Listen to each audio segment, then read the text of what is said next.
All right. Good morning. Good morning. Welcome to another episode of Connect and Chill. Whether you're tuning in live or catching the recording later, your presence is truly appreciated. Thank you for being here with us. My name is Elle. I am your host for this weekly space where everyone is welcome to join the conversation, share opinions, and ask questions. I do want to remind you that this is a safe space and mental health is highly respected here. So please be mindful of what you say and how you say it. Today's topic is a bit different. We're diving into basketball from different perspectives, including what it means to be the GOAT. And I've lined up some really incredible co hosts and speakers, and I can't wait for you to hear their insights. This topic kind of just came up last week organically. I don't know if a few of you might have been there, but that's always the best discussion when it just comes up on its own. So before we dive in, don't forget, like, repost, comment below, bring in more people into the conversation. We usually have a slow start and the room starts to fill up. So we'll give it a couple minutes on that.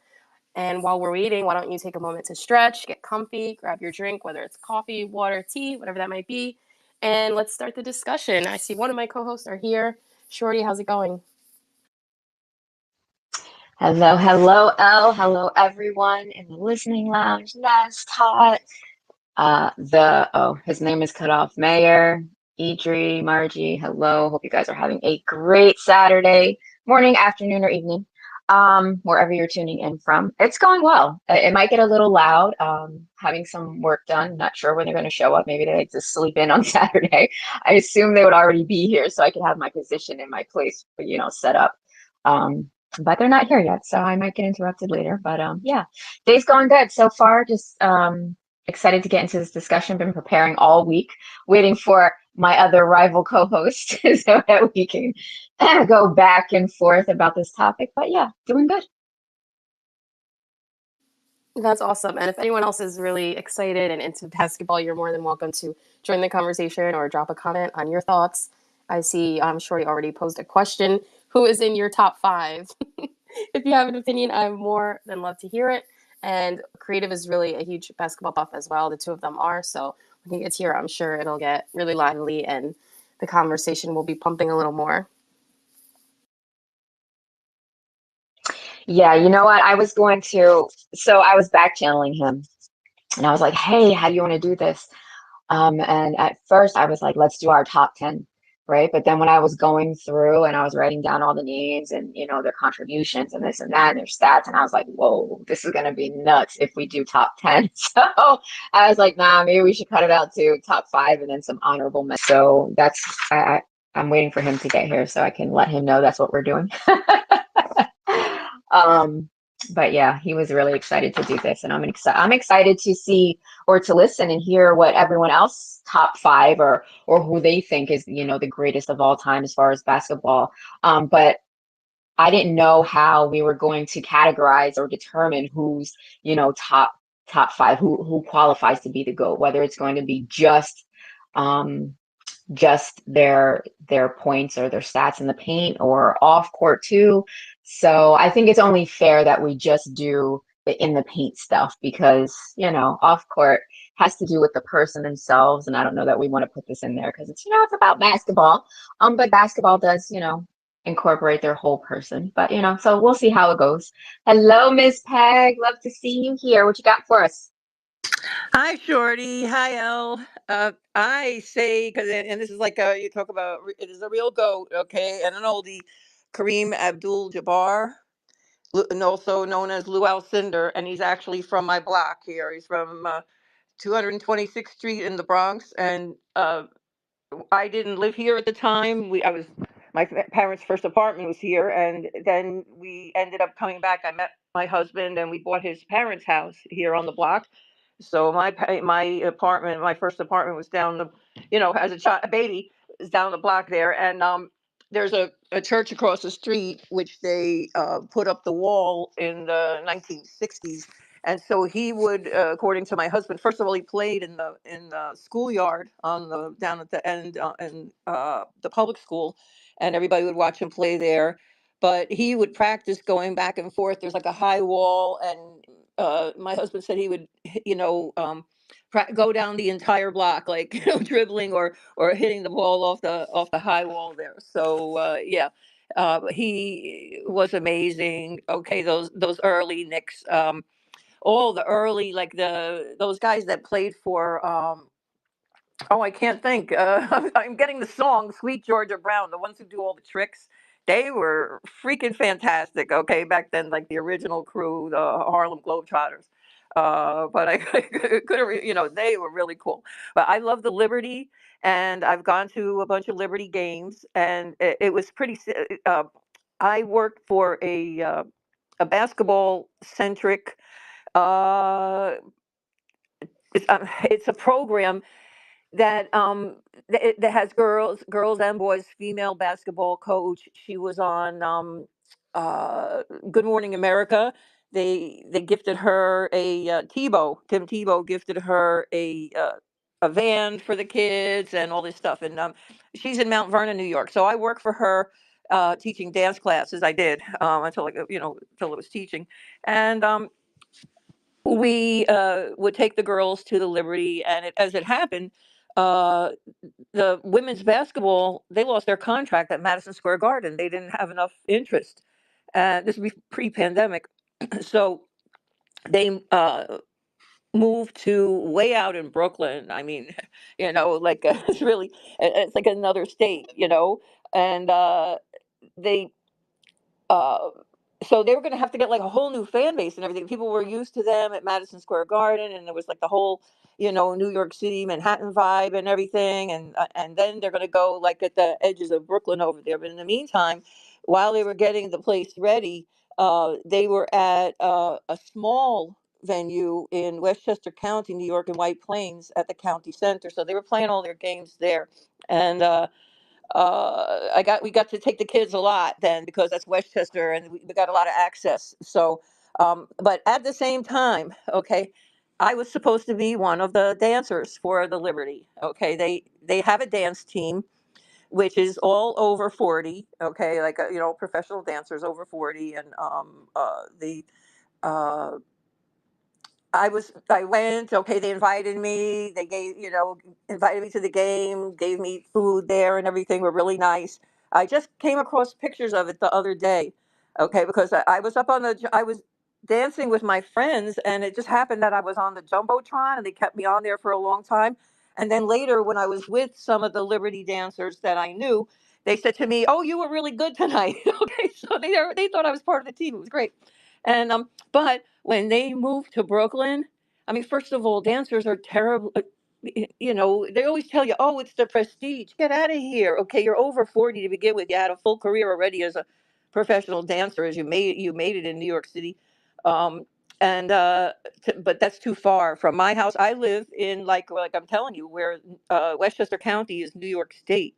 Okay, and I live in the top of the Bronx, where New York State begins, and so to go all the way out there to Brooklyn, that wasn't gonna work. So that's that. Anyway, that's old stuff. Hey, I can't dance at all. Okay, after having radiation in my pelvis, I have little fractures.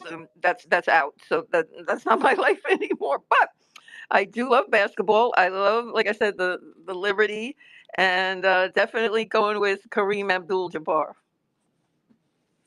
I think you can still dance. You can just, slow wind it, Oh, move those hips. I You can do. dance.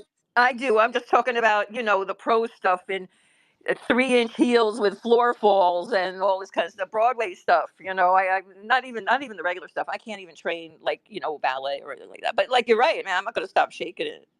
I, I know that's right, Miss Peg.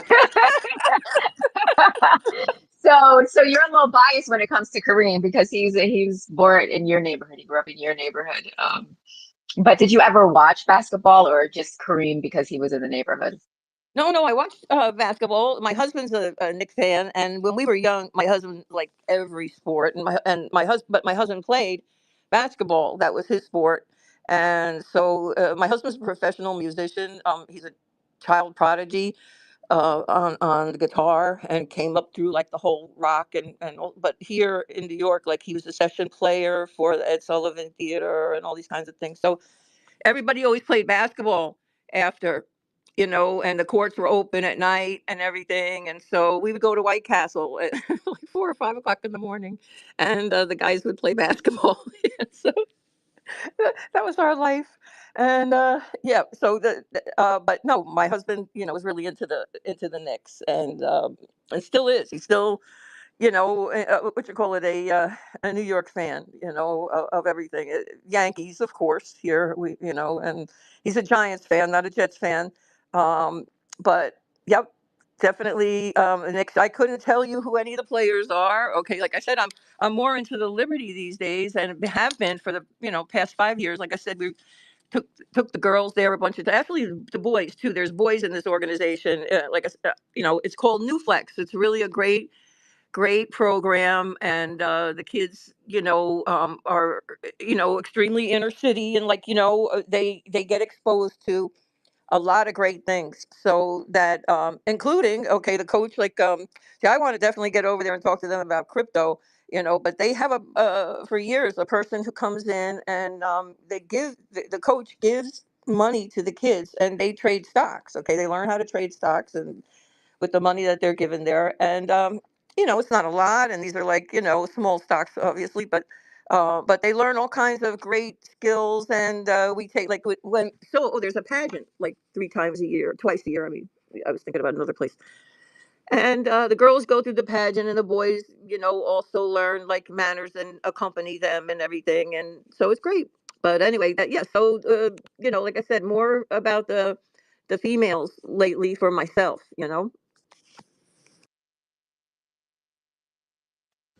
Love it, love it, love it.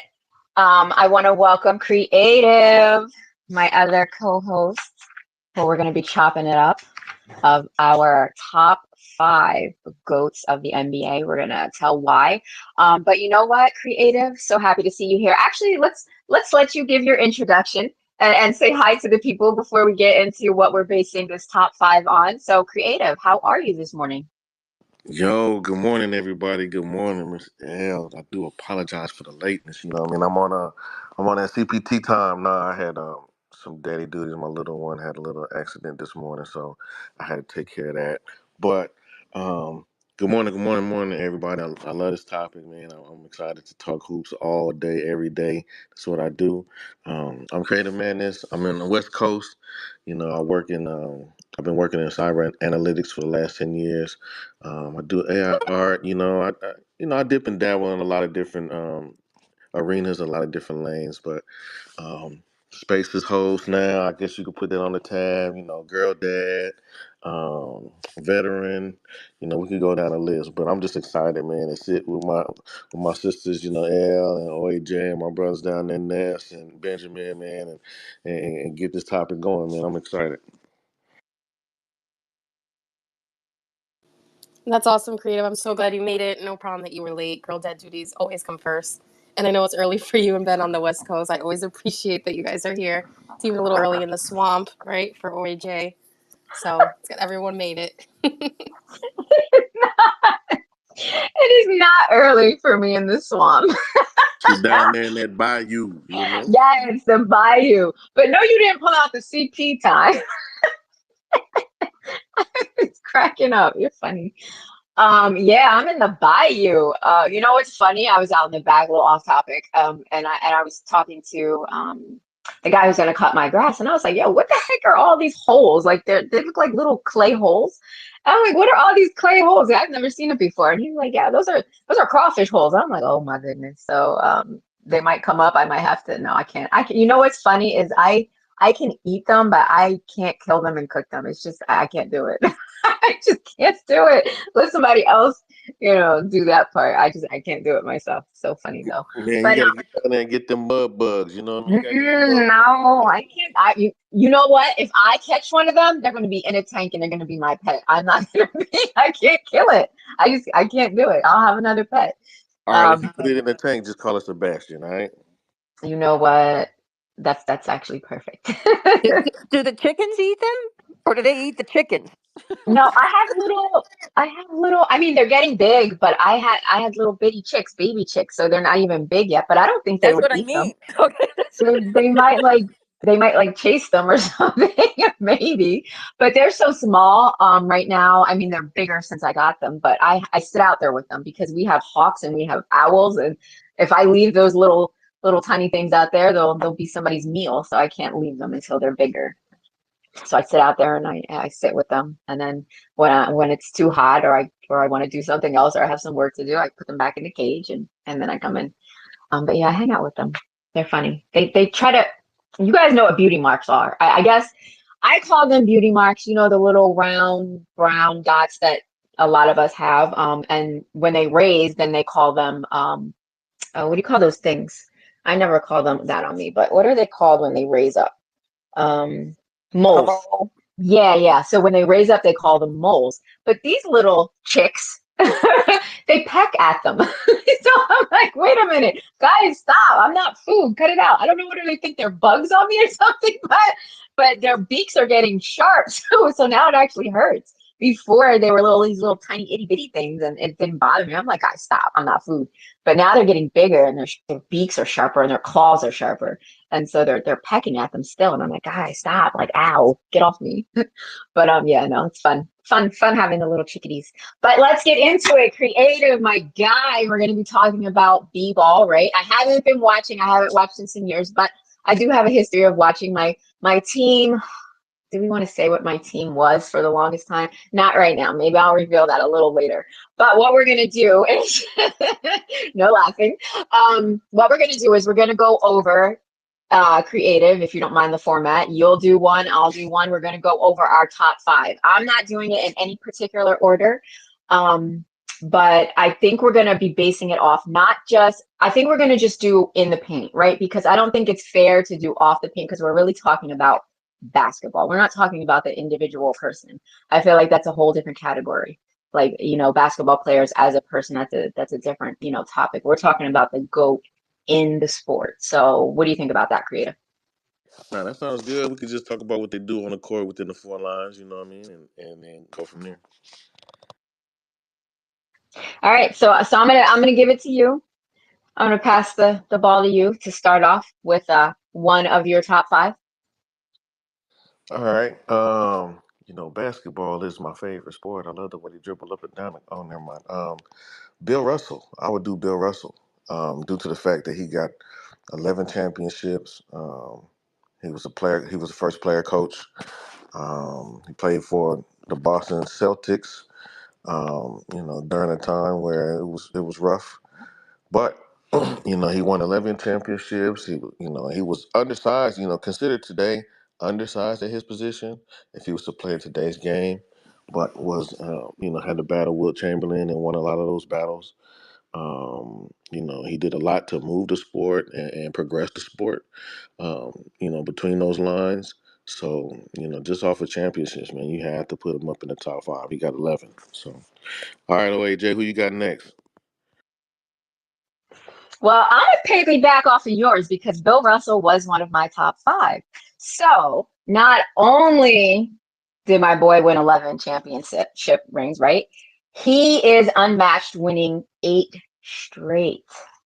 Right? Still, nobody has broken that record, winning 8 straight. Am I right? You right about it. You right about it. Oh no, that's right. So yeah, Bill Russell, he is one of the goats, and I don't think like a true basketball connoisseur. I don't think that there's any conversation where he's not in as the goat. He's not considered one of the goats. Even back then, when Bill Russell was playing, there were some things that they weren't even counting, right? Let's see. Yeah. Yeah. So I'm gonna ask you a question though. So I'm gonna test your knowledge a little bit, right? Oh boy. So where where's Bill Russell from? Where is Bill Russell from? Well, he's from here. What do you mean? Like where was he born? He was No. born Okay. in So where? I'll ask you an easier question. What college did he go to? what college did he go to? Okay, so he was born in LA. I don't know what college he went to. What college did he go to? He went to USF. So he went to Oh, okay. San Francisco. He played high school in Oakland. So he's a West Coast dude. You know what I mean? Everybody, a lot of people think he's from maybe New York or things like that because he played at No, Boston. he's born in LA. He's West Coast all day. All right. Okay. So who's next on the list since you piggybacked off of me? You know, I ain't gonna let you I get away with that. had to because he was one of my people. All I right, ain't so gonna you know let you what? get away with that. We're gonna we're gonna go back. Okay, so we're gonna go to Wilt Chamberlain, right? Okay. Hit me with it. Hit me with Will He Chamberlain. Who is it? was 76ers, right? He was definitely one of the GOATs. When you're talking about the GOATs, you have to put Wilt in the conversation. You can't not have Wilt in the conversation because this man broke so many freaking records in his career. They just started calling him the record book, right? This man, y'all all know, I don't even know if y'all know what a triple double is or a quadruple double is, but when they were, back then they weren't counting certain things, right? He he probably would have had what would you call it for like five, like a quintuple double. Like, that's like a little a tongue twister for me. He would have had a quintuple double, but the league didn't record blocks and steals at that time, so he probably would have been the only one in that category to have 10 points in each one of those categories. But you know, they weren't counting certain things back then. But yeah, Wilt Chamberlain was a beast. And who did he have to play up against actually? On his team, he had I don't think any all-stars, right? Depends on who he played for, because you know he played for the Lakers, so he played with Jerry West, played with Elgin Baylor. You know, he played with those guys, so he did have some. You know, when he got to LA, he had some players. When he was in Philadelphia, it was pretty much just him. But um, like I said, when he got to LA and he was wearing that good old purple and gold, you know, that good old purple and gold that's hurting my heart right now. Um, you know, you know, he was doing some things, and he did have a lot of good players, but he still struggled to beat Boston. And so that's one of the things that they kind of knock on him. But Will Chamberlain, when he came into the league, he was considered a phenom just off of the simple fact nobody's ever seen a player at that size with that athleticism.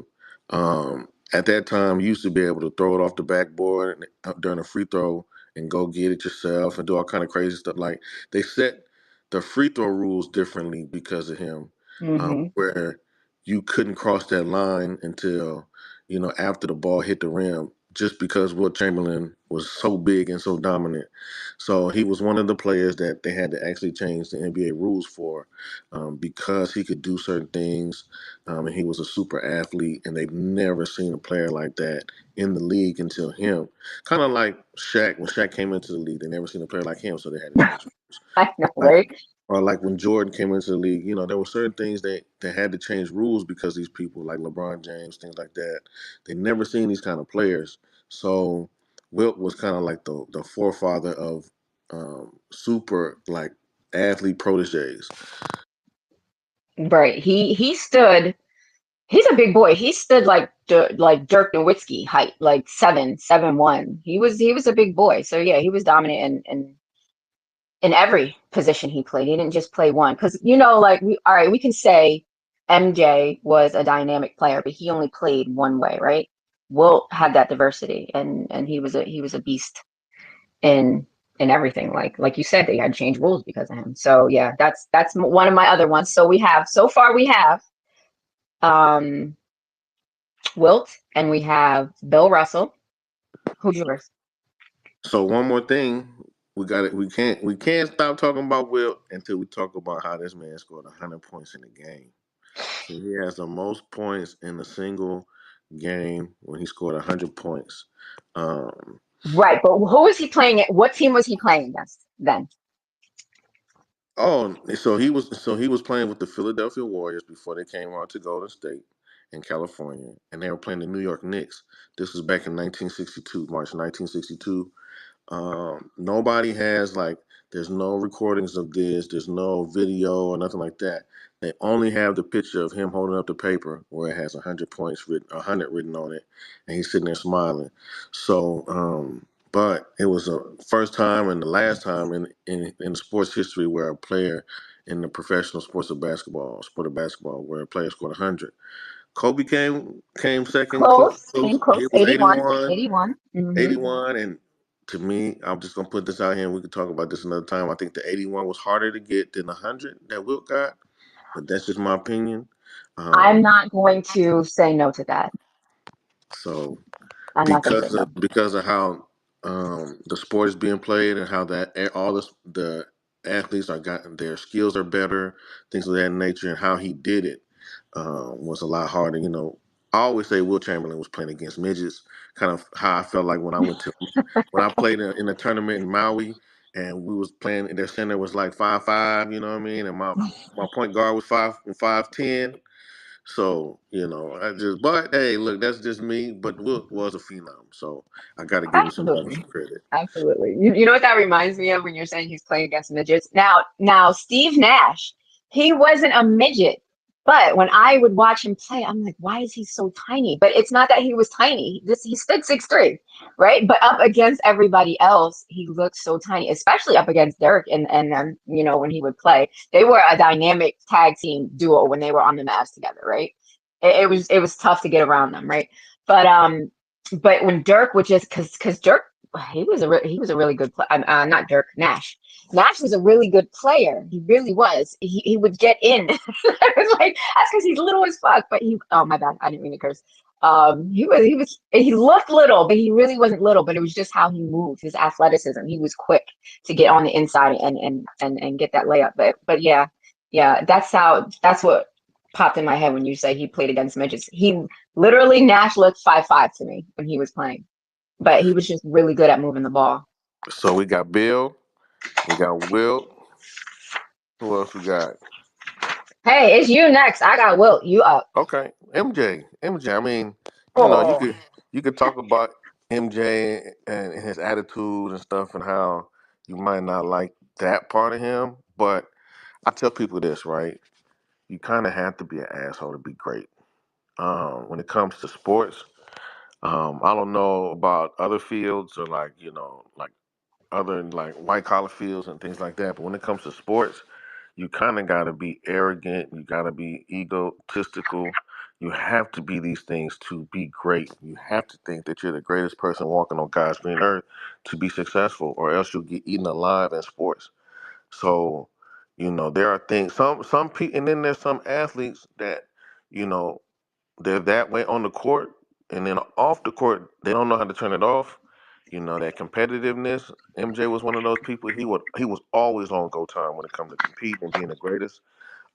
So you have to put him in there one because think about this. This man, one he had 2 3 peats. He went away from the game, played baseball, got his butt kicked, came back to basketball, kicked everybody's butt for getting his butt kicked in baseball. I mean, he wanted. Listen, at that time, think about it, he inspired a movement with his sneakers, um, with his shoes and stuff. You weren't able to wear certain color shoes at that time. He was able to wear 'em, black shoes and stuff like that. Then the shorts, the baggy shorts. Nobody's wearing baggy shorts until Michael Jordan. Um, Michael Jordan inspired, people to be bald headed and be happy about it. Before then, people was mad that they were losing their hair. So, he inspired, made you think a human being can fly. I want to be like Mike, all this stuff. There's still things that Michael Jordan, just his brand on the court, is such a big influence where even the jerseys now, and they thought that he should be the next logo and things of that nature. I mean, just how the other players, if you ever listen to interviews of how they talk about Michael Jordan, they call him Black Jesus. They call him the Black Cat. They actually had fear of this guy. Like, oh man, I gotta play this dude. So here's a quick story, and then I'm gonna give it to Miss Peg. But when Michael Jordan used to play certain players, the story is that he would sit and on the court, and as he's playing you, and as you're guarding him, he would sing Anita Baker to you, and he would sing the song "Giving You the Best That I Got." Like, how messed up in the head would that mess you up while you're guarding one of these superstar athletes and he's singing Anita Baker to you? He's not singing like, he's not rapping to you. He's not hitting you with Tupac or like Biggie Smalls.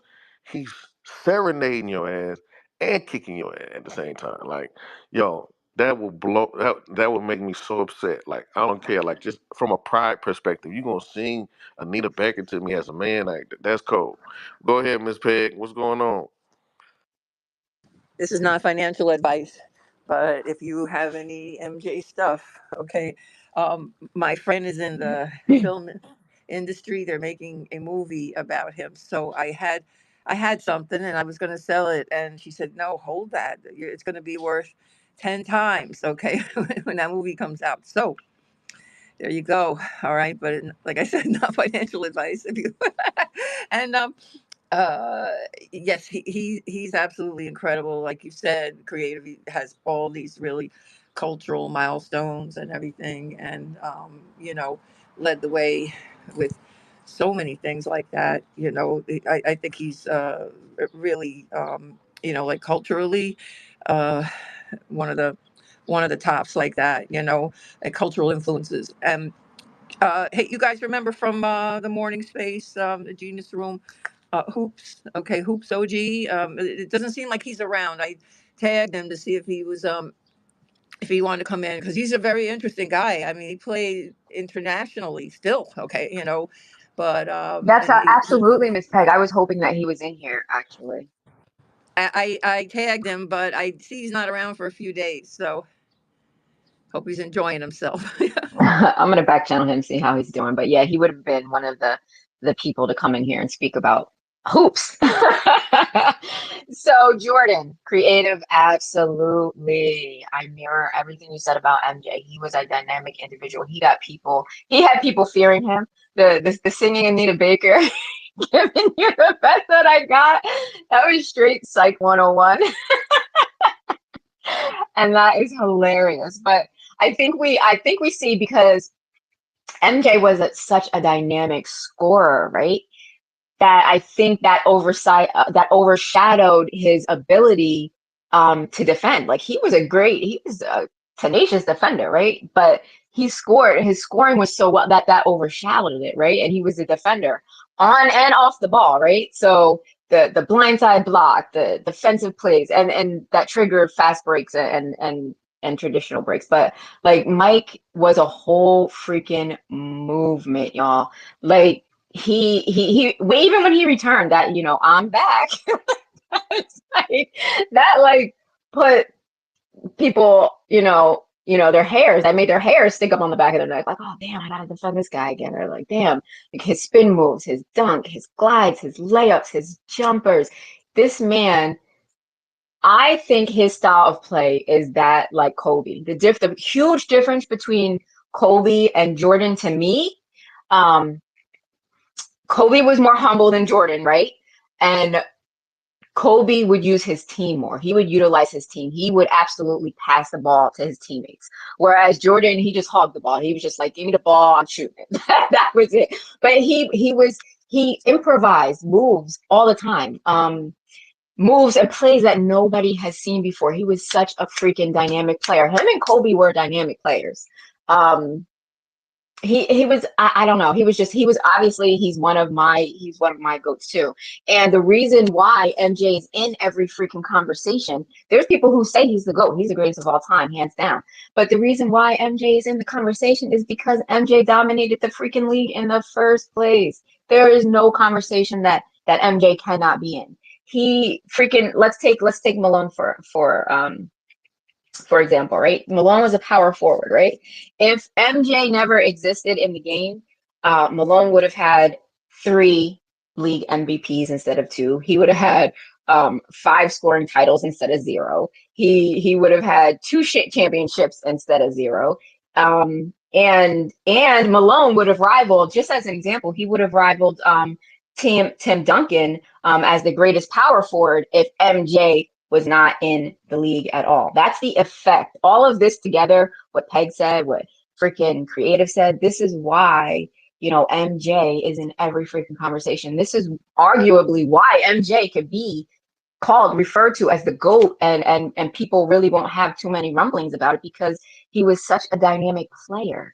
Like he changed everything. He started shit. He made trends. He made, like Creative said, he made people proud to be bald headed. Like, who else was bald headed in the league that was just like him, Kobe, even if we go to Grant, remember Grant? He was such a nice dude though. I remember Grant Hill, he did have hair when he started and he had them by the end of his career, but I remember Grant Hill too. He was a little baldy. Ray Allen was bald. He was the 3-point he was the 3-point record holder um until freaking oh my gosh, my guy. What's his name? Um What is his name? I can't believe I don't. Curry. Love Curry. He was holding the title for 3 points until Curry came along. And he broke his actually he was actually in the he was in Ray Allen was in because I watched that game when Curry broke his record. He was actually in the audience when so that's just like, and he was supportive, Ray Allen's like, yeah, he was supporting him. Steve Miller was there. Not Steve, oh my gosh, Reggie Miller was there too. Yeah, I watched the game. But yeah, so you picked MJ, right? So, So before we go off for MJ, I okay. got hit you with a question. So Oh, here we are with the questions. what jersey numbers did Michael Jordan wear in the NBA? What jersey Okay, well, numbers? No, it's hold not on. just one. Oh, What jersey MJ. numbers? Okay. You better, hey, don't you No, Google. no, no, because he was 23, but when he came back, he was 45 or Okay, okay. Well, something. he wore three different numbers in the NBA. Okay, hold on. So 23, 45, and then I want to say three. That's what's popping in my head. So 23, 45, and he wore 12. He wore 12. 12. All He right. wore 12 one Why did I game, I say think, three? because somebody stole his jersey out of his locker. Somebody broke into the locker and stole his jersey, so he had to wear the reserve jerseys that they had. Because nowadays they have reserve jerseys where it's all the players' numbers, but back then they just had random numbers. Random numbers, yeah. Yeah, so he had to wear the little backup jersey, and he wore 12. Okay, so I missed the 12. For some reason, I don't know who, somebody was wearing three. I don't know who that was, but whatever. 23, 45, 12. Okay, I won't forget that now. Since you put me on the spiggity ot. Thanks for that one. um, so now we're gonna easily segue into his partner, his rival. We're gonna segue into Kobe, right? How can we not have Kobe in this conversation? Now, there are so many other people who can be in the conversation when we're talking about GOATs, in basketball. But for my top five, it had to be Kobe. It had to be Kobe. Um, while being the first team all defense, which is something that only one other player in the league holds. And who is that? Who is that creative? Who is it? What was your question? I'm sorry. While being the first team all defense. Uh-huh. Who's the only one who only holds that too? The first team all defense. There's multiple players that have first team all defense. Because first team all defense is like, so first team all defense, how it works. Every year they pick first team, second team, third team, all defensive players, right? So so first team all defense, yeah, they pick a couple different people. Now defensive player of the year, they only pick one player per season. So when it comes to first team player all defense team, yeah, there's multiple players throughout the league history that's been on that. So what are you shooting for? I guess is the question. Hold up, hold up, hold up, hold up, hold up, hold up, hold up, Come on, OAJ. Come on, hold OAJ. up. Because he Hey has man, five. say man. Hey man, say man. So he has five NBA championships, right? Right. And his final game, which was against Utah Jazz. the Jazz. But in game 7, 2010 NBA Finals, you watched that game, right? Yeah, he played against the Celtics. Okay. And he was playing with an injury, right? Yep. And what was that injury? It was his finger, his on his To, shooting hand. on his shooting hand. And did they pull out the dub for that? Yeah, he played like crap but he got rebounds and stuff. Ron Artest I hit was the gonna say three, that, and that's when Ron Artest said, "Kobe, pass me the ball. Kobe, pass me the ball." but Cole, why you say it like that? Like Artest was crying or something. Hey, look at the clip. Look at the clip in his media thing. He said, "Kobe, pass me the ball." Hey, that's how But he he, said it. no, he wasn't crying though. He was Hey, not no, no, no, crying. no, no. He was joyful. Like, yo, I'm shot. Kobe, Right. pass me the damn ball. Like, But so that's how Kobe was though. Kobe was like an elite ball handler. He was like the decision maker, right? He was like he was the person that you went to when the clock was winding down and you needed to get some points on that board. That's who Kobe was. So he was the decision maker. He was a dynamic decision maker, right? He that's what I'm saying. That's the difference between him and MJ. Kobe used his team, right? So he did pass the freaking ball to Artest, but you got it like like Artest was like crying, like pass me the ball. listen, I'm gonna put that clip in the damn jumbotron. Don't you play with me? I'm gonna I put that didn't clip in think there it so was people don't like know. that. I No, watched that I'm not game. I don't exaggerating. think Nah, I think you are. no, no. I, I'm I gonna put it watched up that there. It's game a coming. couple times. I don't think it Hey, was like that. hey, just give me a couple seconds. I'm gonna go ahead and put it up there for you. I'm gonna need you to put that Can clip I bring up and can I put bring up that Jokic while clip. you put that up? Of course. Oh, Jokic. Okay, bring up Jokic. So I grew up on Giannis. Jokic. Jokic. My first year that I started watching basketball was Jokic's year he got drafted, and I grew up in Denver. So I'm a Jokic stan. Who wants to ask me about Jokic? Why don't you just let us know about Jokic? Jokic is a decision maker like you see in Kobe. So okay, so He's dynamic, but he's slow and dopey, you know? if we talk about Jokic, we could talk about him, but let's get through this five real quick, and then Dope, we dope, could talk dope, about Jokic. I got some things about that. dope. Okay, but yeah, so let's not get on Kobe real quick because I need to see this because I watched that game like 2 or 3 times and I didn't I did not see him because you're making it sound like Artest had like 20 points that freaking game. While Kobe was being the rebound champ because he had the freaking broken pointer finger, which is his shooting hand. He was the rebound king. But they did bring him in, like, and Artest was hitting him and freaking whatchamacallit, we're going 3 for 3 in that game. Who the freak was it? It was him and Rondo missed that important three, so we ain't gonna talk about Rondo. But Rondo, So he so while Rondo's OJ is going around in Wa- circles, we're gonna see. Wallace. I put the clip up there in the jumbotron No, I don't believe eh, you. Let me see. about Ron Artest. So please, people, go watch it in the jumbotron for a second, and you tell me how he First of said. all, no, I'm looking at it right now. I'm gonna look. Man, I come with You doing an receipts. interview? I come with receipts.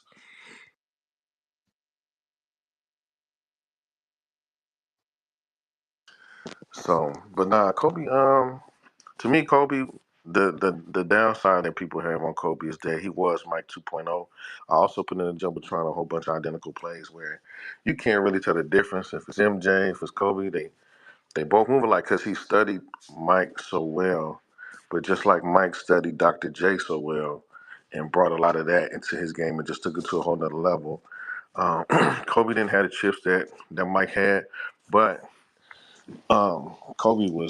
Kobe did some other things that he did a little bit better than Mike, like shoot the three a little bit better, um, rebound a little bit better. So what people don't understand is that Kobe. What people don't understand is that Kobe didn't have all the physical attributes that Mike had, as far as big hands, as far as the vertical and things like that.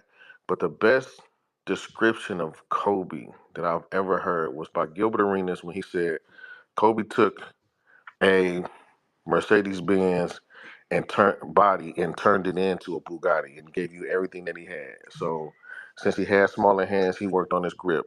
Since he didn't have the 48 vertical, the 48-inch vertical, he worked on how to maximize his vertical, things of that nature. So at the end of the day, when Kobe left the game, you knew he gave you every ounce of God-given talent and work ethic that he had in his body. So that's why he's my favorite player. So I have been told recently to look at Anthony Edwards in the same frame as this Kobe and MJ athleticism talk. It's a stretch because he's young, but purely talent, athleticism. You know what I mean? Not what have you done? You know, I Yeah, just no. got back because I was looking So, at that clip, so I couldn't hear everything. like I'll just But say, watching him move, he kind of moves like those two guys you're talking about. I'll say this about Anthony Edwards. Anthony Edwards has the potential to be like them Yeah, now because he's a dog. He go after it. yeah, He plays defense. He wants to bet. He wants to play defense on the best play on the best perimeter player. He also wants to take your heart out. So yeah. man, so no, he's good. He got a long way to go as far as accolades and championships and things. But he Yeah, I've has never seen a time. mix of the both of those skill sets. Sorry, I didn't mean to interrupt you. I apologize. No. You good, man. You good. I just when I watch Anthony Edwards right after I've watched highlight videos on YouTube of Kobe and MJ, I start getting excited. And guys, I've got a touch of the tism. I'm a visionary. That's what I'm saying. Yeah, okay. hey, I can't knock Anthony Edwards and how he approaches the game, man, because he definitely has the similar mindset, right? I hate Exactly. I hate that people throw around this Mamba mentality stuff because Mamba mentality is on it's like a psychotic level, but he does attack the game as far as his aggressiveness and things the same way. When you get into the Mamba mentalities and stuff like that, Kobe Yeah, used it's not quite there for him like it was with Kobe, but he mixes some of Kobe's Mamba with yeah. some of MJ's pure physical talent, right? No, I agree.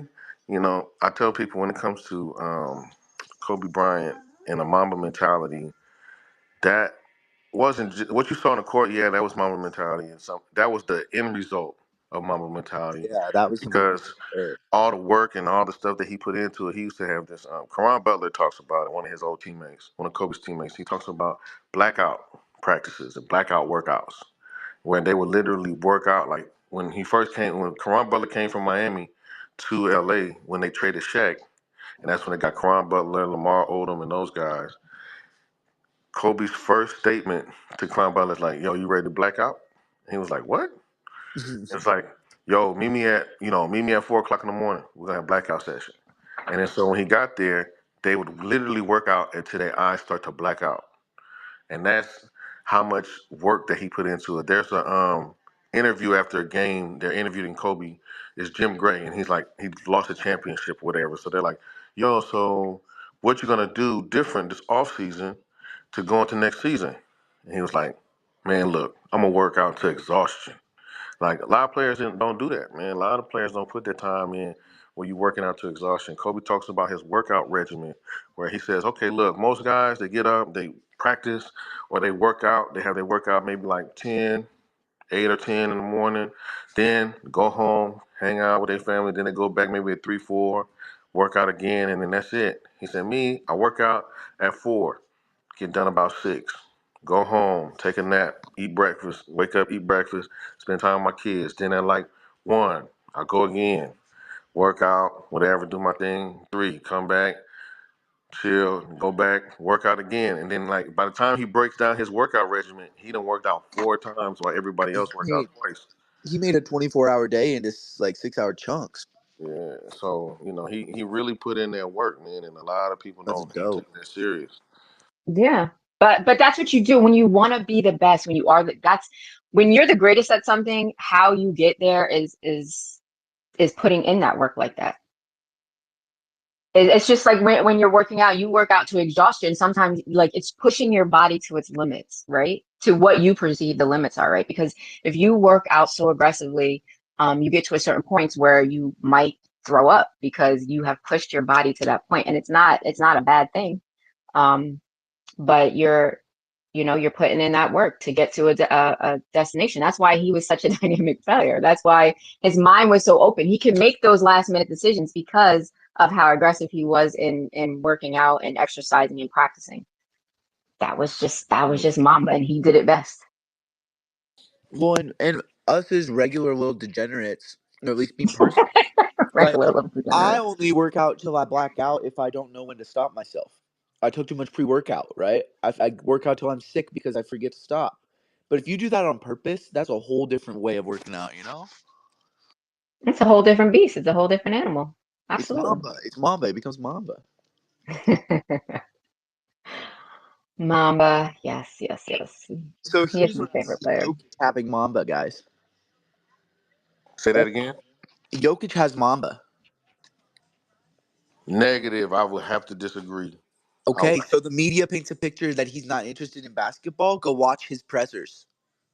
oh no, I watched his presses, but watching his presses, I can't Watch get up watch his. the pressers. Watch the pressers of his teammates. He I doesn't skip out on the rookie mandatories. He no, goes to that's every rookie cool. mandatory. You know. Right, and that's cool. That's cool. I'm not. I definitely look. Jokic is a good player, right? Jokic is a good player. Me personally, I think he's overhyped on certain things because the NBA is looking for that great white hype. But Yeah, um, yeah, and they're trying to push it towards a more European. They want a European face for sure. That's so obvious. because I'll tell you this. Like I'll give you a perfect example. If Jokic gets MVP this year, that's how I know NBA pushing the narrative because But here's the thing: you're talking to a back-to-back. The last 2 years, I've been a season ticket holder and gone to all the Nuggets games. I've watched him live to create my narrative. You know. no, I get you. Like I'm not saying that he's not a good player, but I look at it from this perspective, right? Like the NBA will tell you he's the top five center of all time, right? I Mm, disagree with Yeah. that. mm, Highly disagree with that because one, the center position in today's NBA is one of the weakest positions in the NBA right now. So if I took Jokic and I put him against Shaq, or I put him against Olajuwon, or I put him against Bill Russell, or I put him against Dwight Howard in his prime. We seen what Dwight Howard did to him in the bubble and kicked his ass. And Dwight Howard was way past his prime at that point. But there's like 15 centers throughout the history of the NBA that I could put in front of him. You want to say he's the best? You want to say he's the best international center? Okay, he might be top five international center. But then you got Rick Smith, you got Sabonis, you got Vlade Divac, certain players like this. It's very, very hard to kind of judge that, right? Because Jokic, a lot of times, because I watch his games too, who's defending him is usually the power forward and not the actual center. And a lot of times he's a lot bigger than those individuals. And he doesn't really get center to center matchups, right? We see what even Just though the because Lakers are, other teams decide to play a certain player a certain way doesn't mean he's lesser, though. but Just what because they take a center off him because the center position's weak and put a more athletic person on him doesn't take away from him, right? but what I'm saying is this: if I was to put him up against, because we're talking the center position, if I was to put him Yeah. like right now, like he's okay, for example, he's playing the Lakers and Denver are playing right now, right? And yeah, the Lakers are down 3-0, right? So we're not going to talk about that. That's a whole nother conversation. But just matchup to matchup, Anthony Davis versus him, right? Anthony Davis Oh, has it's going to be such a hard matchup against the Timberwolves when they throw an athletic person on him, and we've got to guard a center so, with our but athletic power forward. that's my thing with him, right? Like so He with is him, if I look at for him sure. versus all the centers versus against all the centers all time, he doesn't make top five. He He's doesn't. not matchup. He's not matchup proof yet, is what you're saying. Yeah, so we got some hands up real quick. Miss Peg, since you already spoke, we're gonna go with intricate one. Go ahead, intricate. Hey, hey, All what's right, up? I'm Go gonna. ahead. I have to go, and I just wanted to, interject again about Kareem Abdul-Jabbar. He's from my block, and he's still like number one or number two in a lot of the all timers. So I'm still going with him, no matter what your five, no matter what your five is. So Hey, Miss, we appreciate you, Miss One Peg. of We my appreciate thanks. you, theories. and And have a as an good day. athlete myself, I'm a professional dancer, and like my physical therapist right now, he said to me, "Boy, dancers are really underrated about the strength that I have at my age coming back." And I did all of that training myself as an athlete. You really go too hard to the point where like you're saying, you're vomiting, blacking out, stuff like that. Yes, really sick. In extremely hot rooms, it was thought like we should all train in the heat. When I was young, there were no air conditioning anywhere, even in the colleges that taught dance and athletics, okay, stuff. Everything was really warm in these places, and so, yeah, your body was pushed to the limits there, and if you could do it in a basically, that's what they train you for. If you could do it like a Navy SEAL, right? If you could do it in that harsh environment, you can go anywhere. So that's why they do it, and you do have to push yourself to those limits, but not to the point where, like, you're letting your muscles and ligaments and everything get injured from all of, too much. Like, so you get to know that as a professional, and do what you have to. But yeah, you definitely train that way. So everybody have a fantastic day. Love you. Love you Thank too, you, Miss Faith. Peg. Appreciate it. Appreciate it. Thank you for coming and contributing to the conversation so far. And we do have the GOAT Kareem Abdul-Jabbar in our top five, so don't you worry. But there are other dynamic players that rival that spot too and are in the conversation. So yes, thank you, thank you, All thank you. right, man. Well, Cuzzo, go ahead. Intricate one. Let's get it. Intricate. Hey, what's up? What's up? What's up? Hey, Al, just came in here to support. Fred, what up? Oh, AJ, what's up? How you guys doing today? Sitting there chilling, watching my daughter play soccer. I want to jump in finally. My account was suspended, so I'm free from prison now. I heard you guys. I just jumped on last minute, so I only heard a little bit, but I heard a little bit about Joker. And it's unfortunately, the NBA, the direction that they're going, they're trying to push this international agenda. I mean, I guess it's a good thing, because they want to turn it global. But it's obvious when the NBA do obvious things as a product, I feel like it's a hidden agenda, and I feel like it's kind of misleading a little bit. But if Joker gets the MVP again, you know, his game is very interesting. Like, he's very skillful. Um, but far as being like a top 10 center of all time and all that other stuff that he's doing, like, don't get it twisted. Like, his stats and stuff that he's doing is amazing, spectacular. But it also has to do with the style of play that's going on with the NBA. Um, if you really pay attention to kind of detail of NBA, right now everything is stretched out.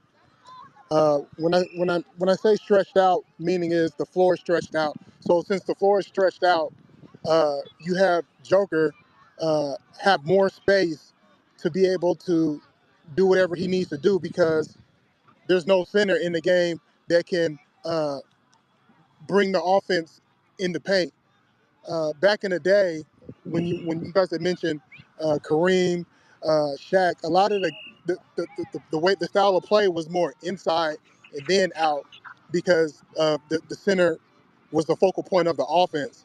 Now that everything has switched over because of Curry, how he changed the game, it's a complete opposite. They work outward versus instead of in. So the fact that Joker has more space, he has more leg room to have more assists, uh, more rebounds. So it's almost like stat pattern kind of sort of. So I'm not going to disregard, his stats and stuff because at the end of the day, it still takes skill to do that. But I believe if the NBA was the way it used to be, with center heavy center NBA, I don't think anybody would pay attention to Joker. And Creative had said something also interesting too. If you go back into the bubble, whenever Joker played against people his height, he disappeared and he's frustrated. And the crazy thing is, if you really watch him play, he's out of shape. But because he's the focal point of the offense, he's able to take breaks. Um, but it's crazy because there's one player that nobody really talks about since the NBA is, overshadowed with the whole entire international aspect of the NBA. Alexander for OKC, his stats are through the roof. Uh, they've been in last place for years. They drafted him the normal traditional way. They built around him, and they became the number one seed. And they're one of the top teams in the NBA.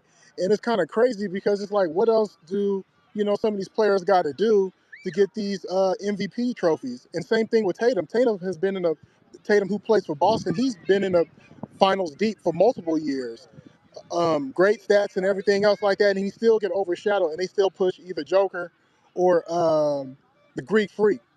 But I just wanted to put in my little 2 cents in and just support you guys in you guys' space. No, we appreciate it, man. We appreciate it. You brought up some good points. SGA, like I said, if SGA don't win a damn MVP this year, that's crazy. That's gonna be like when Shaq got robbed and Steve Nash won the MVP that year because Shaq was killing. But what happens is with Shaq, the reason they said that he didn't get it because they were just so used to him being so dominant that it looked like okay, this is what he does all the time. So what are we supposed to do? Give him the MVP all the time? So Yeah, if he earned it, right? well, It's that's what you would crazy. think. That's what you would It's think. crazy to me. But but if you think about it, if I put another MVP in Jokic's hands, then that's another piece of the argument that he's one Yeah, of the greats of all time. But yeah, SGA, if you look SGA, OKC hasn't been good since Kevin Durant and those boys, Russell Westbrook and James Harden. So now you got SGA, who's a young player, who's leading the league in 30-point games. His team is number one in the West, which the West is the hardest division this year, the hardest conference this year. And on top of that, they're a young team, an inexperienced team that shouldn't be number one. So the fact that he guided them and led them to be number one, all those factors is the reason why he should win MVP. And if he don't, man, I promise you, I'm gonna be like, look, NBA, man, y'all gotta do better, man. Y'all gotta at least hide it a little bit better that you're just trying to push certain narratives, man. Because I don't even understand why Luka's in the finalist conversation. What has Luka done this year that made you look at him and be like, oh damn, he MVP caliber? But they did put in that you have to play 65 games or more in the season. And I really think that's also another way for them to control who wins and who doesn't, because there's NBA players like Joel Embiid who've been killing. And he killing right now with Bell's palsy. He playing with Bell's palsy right now, killing people, getting 50 points in the game with Bell's palsy, where if people don't know what Bell's palsy is, it's where some of your face or whatever is paralyzed. So if you watch him play the last 3 or 4 games, the left side of his face, he can't even blink his left eye, and been killing people. So that's all I wanted to say. Go ahead, Ben. Yeah, I just wanted to push back a little and say, like, I think Shea deserves it just as much as Jokic this year. I think Tatum deserves it just as much as Jokic this year. But you got to look at what have they done for their team, and then look at, in my opinion, past the brass tax statistics and go and include advanced statistics on top of that. And that's why Luka doesn't really deserve it, because his team hasn't found all the success, but he's got all the advanced statistics. That's why it doesn't seem like Jokic doesn't deserve it, because his team's not the number one in the West this year, because they focused on health for the last month and a half of the season instead of playing every game, right? Like, we should look at the MVP race based on what did the team need, because we're asking who was the most valuable player for their individual team. So I'll say this, and I'll push back a little bit on that too. But I respect your viewpoint, man, I completely understand your stance now, because you like the advanced stats and stuff. But I So like it mixed with everything too. You know what I mean? I'm not just an advanced stats like right, gamer. right. But that's a part. That's you incorporate advanced stats into your viewpoint. Exactly, into my equation. Advanced stats is Right. in my personal equation. And Yeah. I respect that. I respect that. So for everybody in this room, hey, look, whether I agree or disagree with you at times, I'm always gonna respect your opinion. So don't ever take it as like I'm trying to argue with people, because I'm not. But I like to look at things like from a Yeah, certain and I just wanted to point. give my opinion and push back so Yeah, you can and I then give your appreciate opinion and push back again, because that's only how yeah, we create a community, right? facts, and I love it. I love it. I So appreciate how you writing for him, though. I really do. yeah. Yeah, no, I love it. So I look at it this way, and I think this is why the NBA.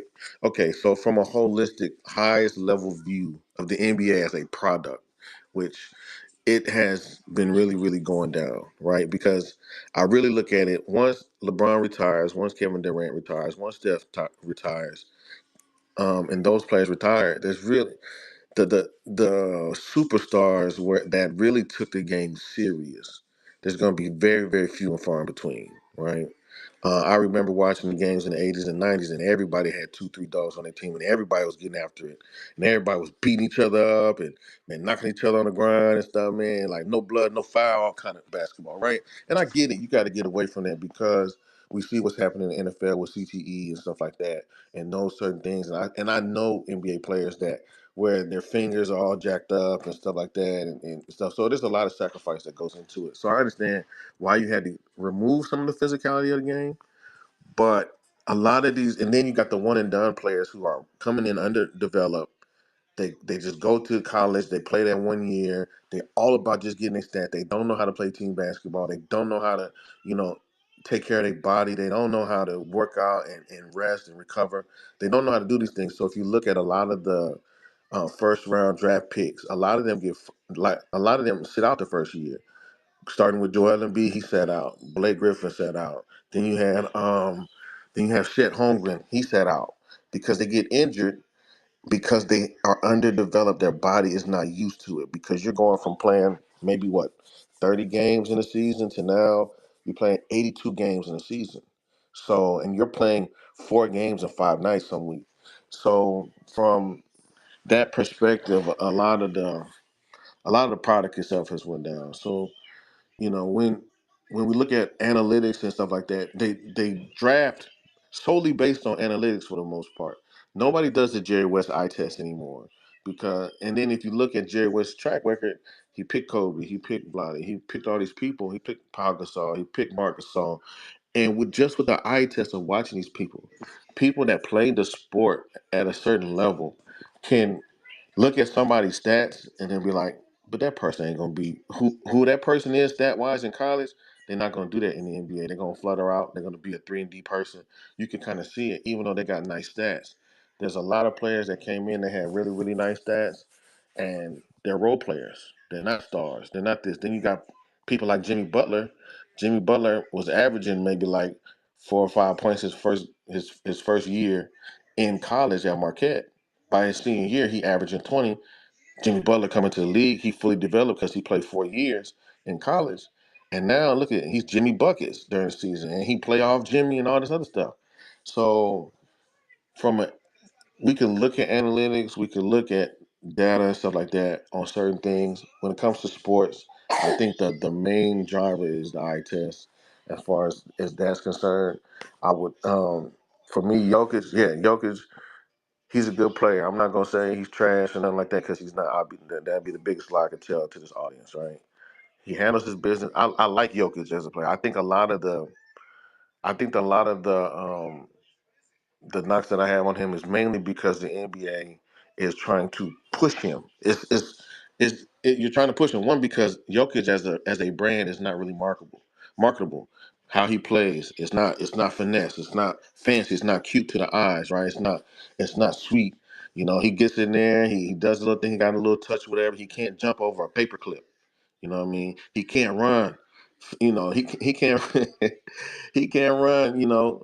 At all. He can't do these things. He's not super athletic, but he's super skilled.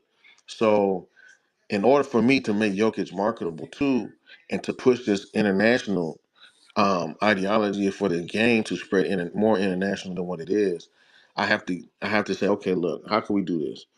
He gets a couple MVPs, right? And yeah, he might be in the top 3 or 5 MVP front runners, right? But there was a year I think Joel Embiid should have got it over him, and Joel should have multiple MVPs. But that's just my opinion because how they played that year, Joel Embiid kicked his ass. So, but they gave it to Jokic. Okay, cool. So now we give him this narrative that he has a couple MVPs. Now he got a championship. Okay, cool.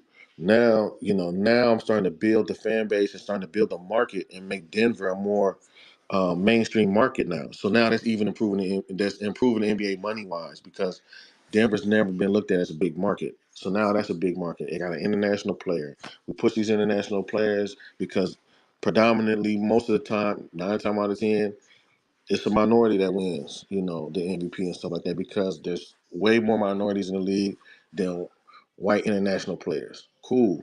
So it's been what since Larry Bird. Larry Bird was the last probably white face of the league. I mean, you had other great white players, but Larry Bird was actually one of him and Magic shared that spotlight, and to where they lifted up the NBA as far as money as a business, things of that nature. So um, for me, I just want if the NBA is going to push their narratives, not just Jokic. I'm just using him as an example, but they push other narratives as well. They can't be so blatant with it. You got to at least hide it from like wrestling. I used to love watch wrestling, but wrestling has you could see it coming. You could predict what's going to happen now in wrestling too. And I knew it was fake all this time, but at least I could at least fake my mind out back in the day and think it was real. Now I know it's fake. It's like a soap opera now. So um, we just No, have you're to, not lying. It's so crazy now. It's so crazy it's now. just, it's just different, man. So I really think and I'm gonna land my plane here because I've never said that. So I just wanted to say that one time in space. Well, I think, well, I mean, bring up to your point. That's the point. I mean, the fact that they have to do that, that just shows you the future of what the NBA is going to be. Right. So Whenever you're doing desperate measures like that, you're trying to find a savior. right. You're just trying to make something up as you go. That just shows you once when LeBron and Curry and Durant leave, what is the NBA gonna look like? Right. So that's my point. Is like I believe in 5 years I probably won't watch the NBA no more. Oh yeah, I Just already because know.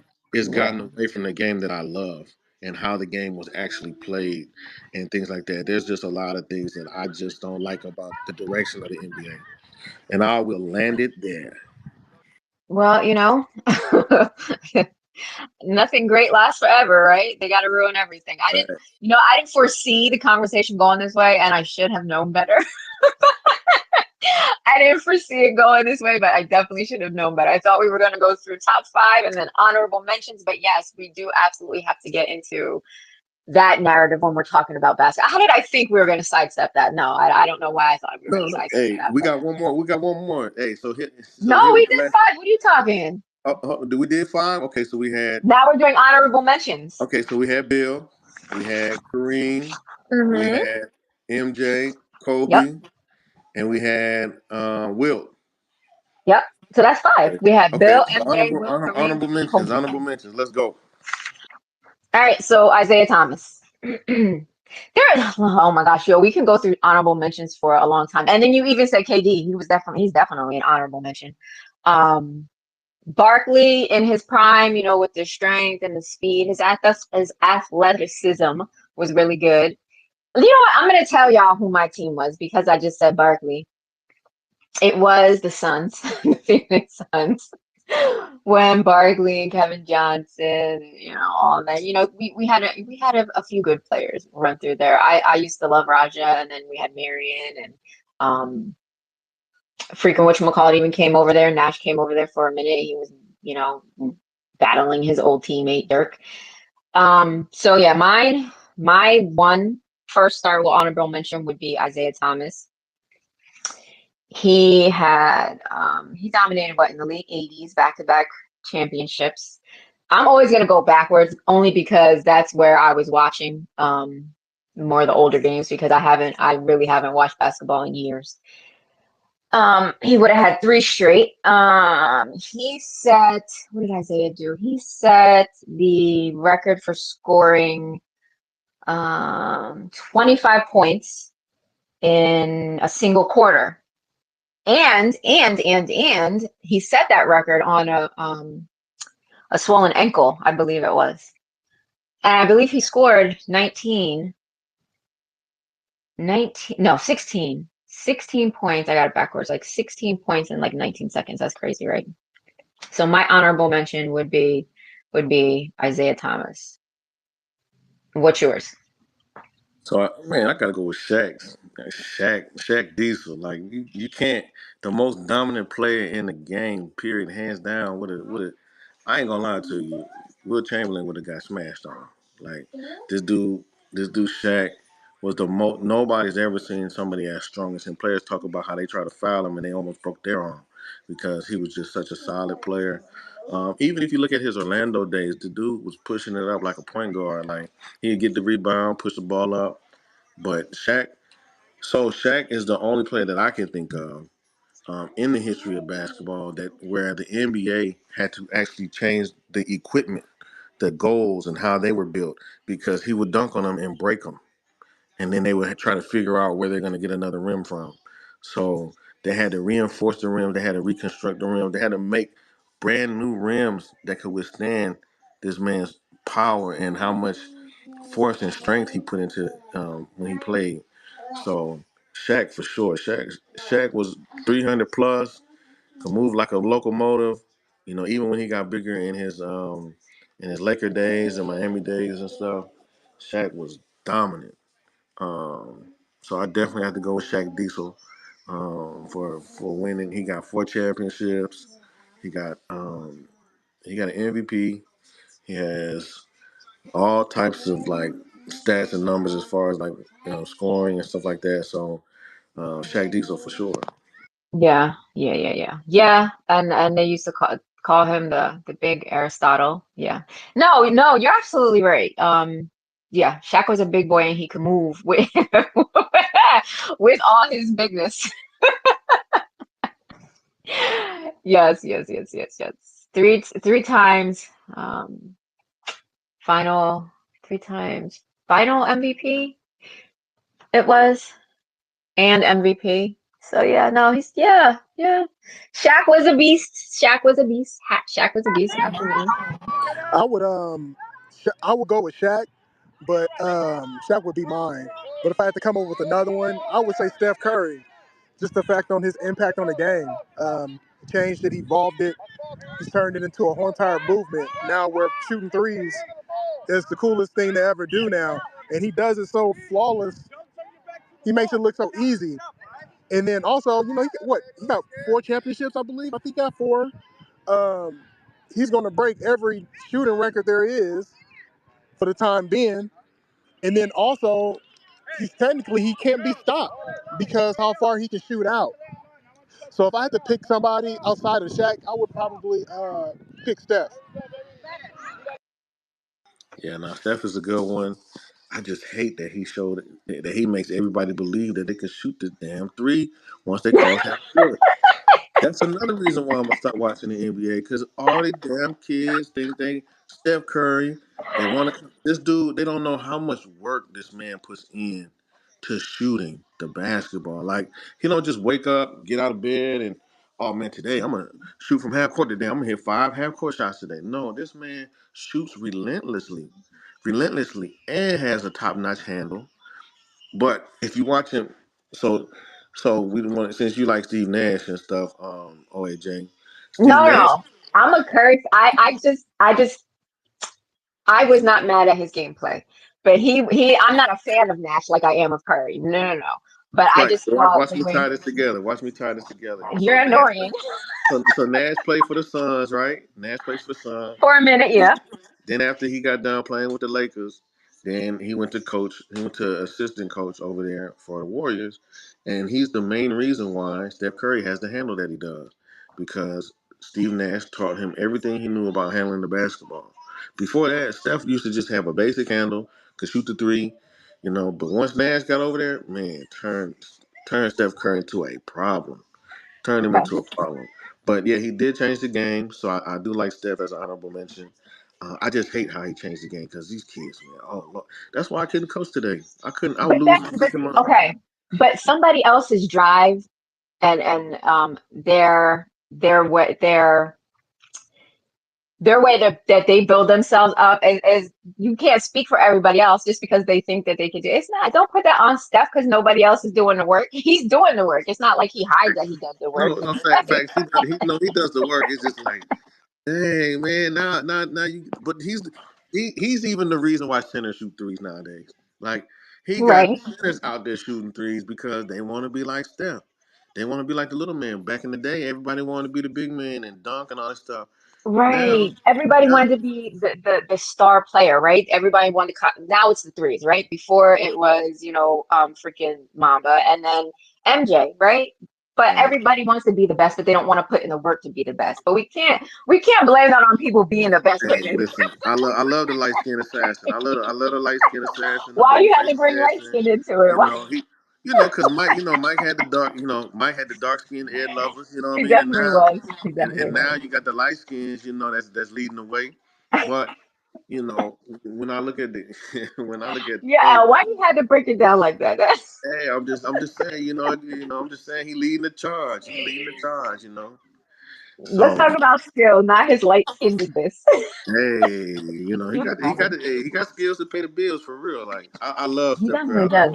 I like watching this game because even though he doesn't play the best defense, his offense is his defense. So you got to chase him Yeah. around. And Right. I think they say he runs about each game. I think as much as he runs, I think that it's like 2 or 3 miles a game he actually runs in actual court on the court on time. So it's equivalent to like 2 or 3 miles of actual Yeah. run. This dude is nuts. You know what? Let me tell. So like MJ, whatever, his jersey got stolen or whatever. So he had to wear 12 for one game, whatever. In the game, in um that game where Isaiah played hurt in the finals, game 6 and 88, Adrian Dantley, he put up some numbers on that game too, right? But so a fun fact about him is that he was born with one leg shorter than the other, right? So he had to have an orthotic lift in his shoe. That's the only way he could play. And he was a good player, in spite of that. But in game 5 of that series, there was so much commotion. Somebody stole his freaking shoe with his orthotic lift in it. And they freaking put out an APB. They had it in the newspapers. They had it on the radio. It was freaking nuts. They were going crazy because that's the only way he could play. Why did he only have one? I have no clue why he only had one. I guess they didn't think anybody was going to steal it or was going to get lost or damaged or anything like that. So finally, the guy who stole it called up Adrian, told him he had it, and then he sent it. He's put it out to be sent to Adrian that the morning before game 6. But the funny thing is, it got to him late that night, the night before game 6, and he put his return address on the freaking package. Who does that? You think you got a thank you note or something like that? I don't think. I don't think. Yeah, I don't think you got a thank you note for that. I just thought that was funny. I heard about that and I was like, let me see what actually happened. And yeah, that was a funny NBA story. But yeah, it's just stupid things that people do. But yeah, who steals something from an NBA player, has all these eyeballs on, all this heat on it, you got the police involved and stuff like that, and then you put your freaking return address. How funny is that? What do you think, he was gonna get a signed basketball or something like that? Man, you'd be surprised what these fans be thinking. You'd be surprised. Stupid. So is Adrian Danley one of your honorable mentions? No, I just thought that was a funny story that All right, no, go it's ahead. not. It's all you, OAJ. Oh, it's on me. I do the last one. Let me see. Oh, you did Steph, right? You did Steph. Oh, I think we all had a hand in doing Steph No, because no, no. Intricate That's brought him up. intricate one. Did Steph. So I'm gonna go. Intricate brought him up, and I So piggybacked yeah. So because I'm. yes. So I'll go one. LeBron. You got to put LeBron James.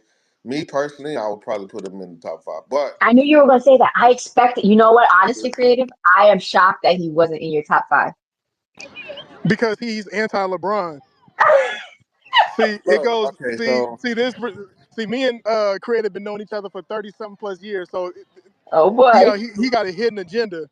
See, the only reason why he finally giving in to LBJ because Lakers is his team. Which, if you guys don't know, the Lakers is his team since birth. So he always hated on LBJ forever. And then as soon as he switched over to Lakers, he hated the first year. But then after he realized that LeBron was so dominant, he had to give in. And when he won the championship, he really had to shut up. So ever since then, Oh boy. he has like a love and hate relationship. So he goes in and out of the all times and top 5 and greatest and all this. But it kills him. Like he starts squirming, he started itching and damn near about to boo no, boo on don't, don't, himself don't, whenever he don't, bring LeBron don't, James up. don't He listen can't to do this it madness. Oh because my I'm the number one goodness. Hey, LeBron dude. hey, this is pure madness. So okay. So look, let me just say this. Let me break down my relationship. LeBron is number one. Let me break Oh, down. let's not do that. Let's not do that. Let me break down my relationship with LeBron James. Right. So when it comes to LeBron James, I would tell anybody in a heartbeat, I'm not a LeBron James fan. Right. I support LeBron James, yes, because he's on the Lakers.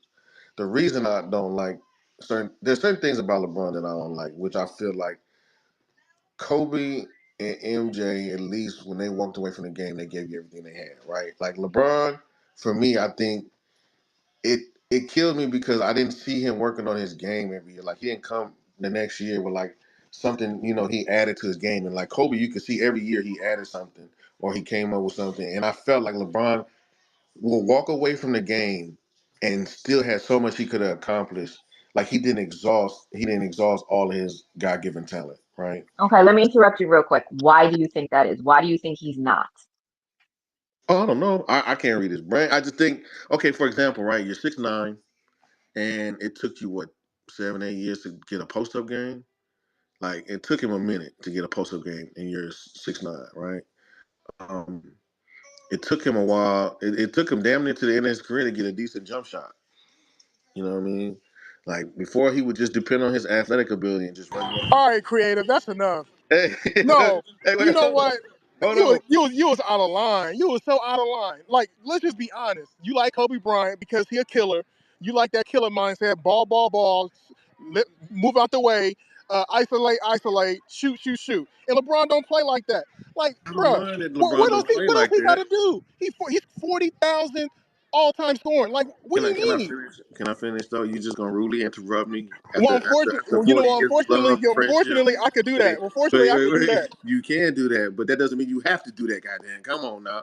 Like, yo, let's have some space, decorum here. So no, okay. So let's just talk about intricate one for a second. Hey, LeBron James is the closest thing to Jesus Christ in his mind. So just let's let that sit there, right?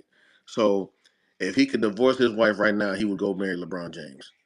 And I could tell the games that LeBron plays bad is because he didn't get to see his midnight lover intricate one the night before. Okay, so we just gonna put it there. Hey, there's nothing. He loved LeBron James. You can't say nothing bad about LeBron James. Like breathing air and talking LeBron James is like one and the same. You know what I mean? It's like automatic. Like he do it without even thinking. It's on autopilot, right? Even with I all the crying and whining in the game. So, listen. I like so. There's a lot of great things that LeBron has done. Yes, he has 40,000 points. You know, yes, he had. Yeah, he's the first player to do that. The one thing that LeBron has proved me wrong on is that I didn't expect him to play over 20 years. So he did that. I mean, I didn't expect him to play 20 years, 18 years. I thought he was going to quit early, but he's doing that. Mad respect for that. LeBron James coming to the Lakers is like reminds me when Karl Malone came to the Lakers. Like I didn't like Karl Malone. I wasn't a Karl Malone fan, but yeah, when he come to put on that purple and gold, I'm gonna support it for him. I'm gonna support you if you wear that purple and gold. I don't care how much you get on my nerve as a player. If you wear that purple and gold, I'm gonna support you. That's just what it is, right? So, but I just feel like yeah, LeBron James is gonna get all the stats. He can have all the numbers, all that stuff. He came in at the right time. He was a physical specimen. When, kind of like when Will came in back in the day when he was playing. He was 7'2", but he was playing against people that were like 6'9", that were centers like Bill Russell. Um, so I can't knock on LeBron James' greatness. I just feel that there was things that he could have done earlier in his career to show that he really like, hey, look, I add this to my game, I add that to my game. I'm taking it serious. I don't care if he's a pass first player. Like I don't really care about that.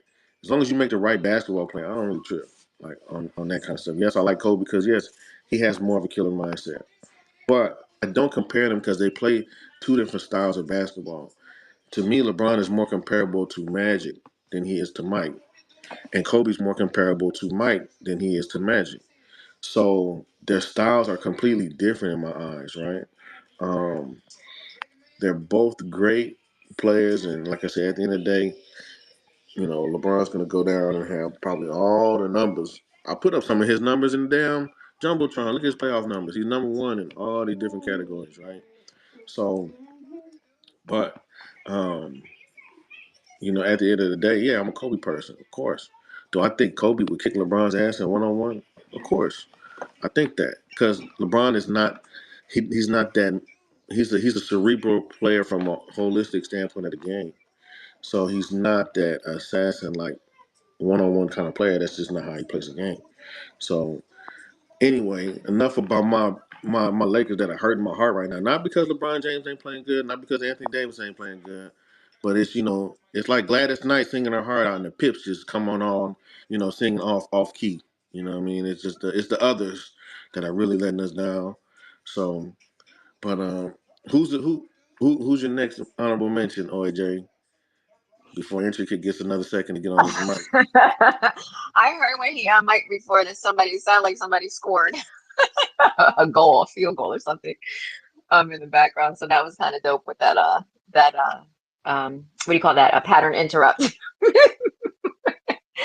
Oh, y'all are funny. I could listen to you and him go back and forth about LeBron. I didn't write anything about LeBron. Honestly, I didn't. There's something about LeBron I just don't like. And I can't put my finger on it, but it was funny that I didn't hear him in your top five because I swore he was going to be in your top five. But getting some background on it now, from Intricate, I see why he's not in your top five. But you opened my eyes to a different perspective last Saturday. That's why I was like, why is LeBron not in his top five? But I wasn't going to be mad because the people that were in your top five deserve to be there. So like okay. So let me just this whole GOAT debate. Let me just talk about that real quick. The whole GOAT thing. I don't believe in one single person being a GOAT over a team sport. No team sport. That's just my thought process, right? I look at GOATs per position. So LeBron James will be in my top five per position. I don't believe in Michael Jordan's the GOAT, LeBron's the GOAT, Kobe's the GOAT of the sport. So to me, LeBron James, hands down, is the greatest small forward to ever touch a basketball. Right? The hell with Larry Bird, the hell with Larry Johnson, all these other players is LeBron James. Now you get into a tight debate when you talk about Michael Jordan and Kobe. You can make a debate for both of those being the GOAT of the shooting guard position. Magic Johnson to me will always be the GOAT at the point guard position. The center position, I would say Kareem. In the power forward position, I would say Tim Duncan. But that's just me. So I don't really get into you could get into the barbershop talk when they talk about like who's the GOAT over the whole sport, but to me, if you haven't played all five positions, like if a player came in the league and they played all five positions on a consistent basis, then maybe you could say that person is the GOAT of the sport. But until they do that, I don't Who really got see, the closest in your opinion in my opinion, to being the GOAT. to being the GOAT, playing all five positions? Are we gonna go back to when they weren't counting? Nah, That's the question. I don't really think there's ever been a player to consistent like to really play those positions like that. So I don't think nobody's become close to becoming the GOAT in my mind over the sport. And that's why it kills me. Like even in football, when they talk about Tom Brady, I'm like, come on, man. Like Mm, he's never right. played defense. He's never played, running back. He never played wide receiver. So let's just stop. Now, if you look at tennis, Serena Williams is the GOAT, right? Because that's a single person. As a singles player, she's the GOAT. Now, as a Right. doubles, you can't really say that because it's doubles, right? So you could say maybe her and her sister. But, I mean, as a GOAT over the whole sport, maybe Serena Williams is probably the only GOAT that comes to mind because it's a single person sport. I got it. I'm not mad at that Are you breakdown. you over there flipping through notes, huh?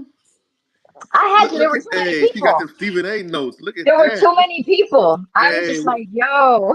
listen, I would like to welcome everybody to First Take on.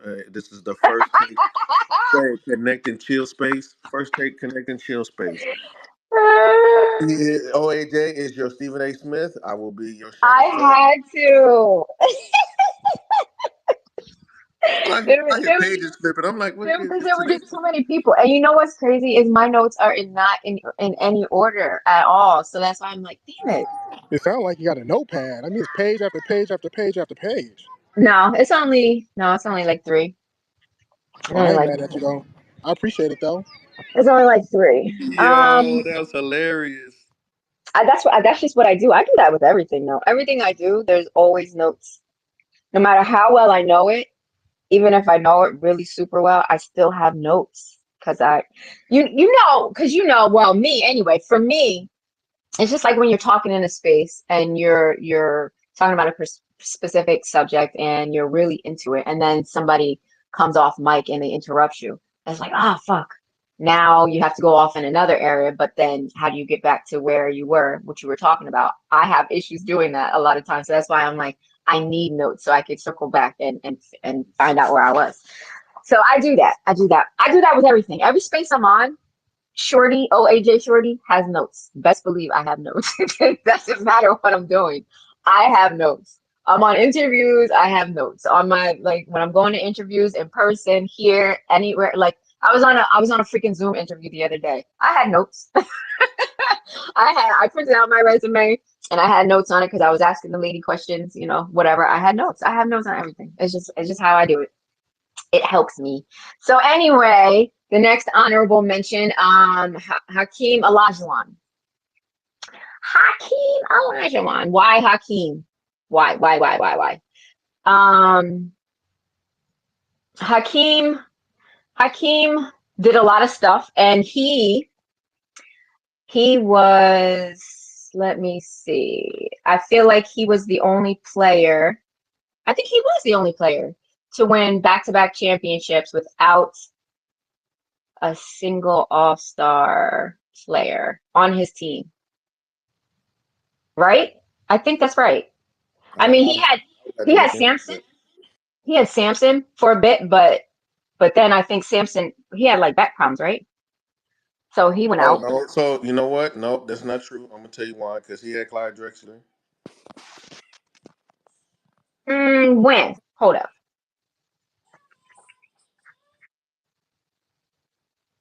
Drexler. I didn't I even wouldn't put think he All Drexler Star for the season. I wonder if it was just All Star for them 2 seasons.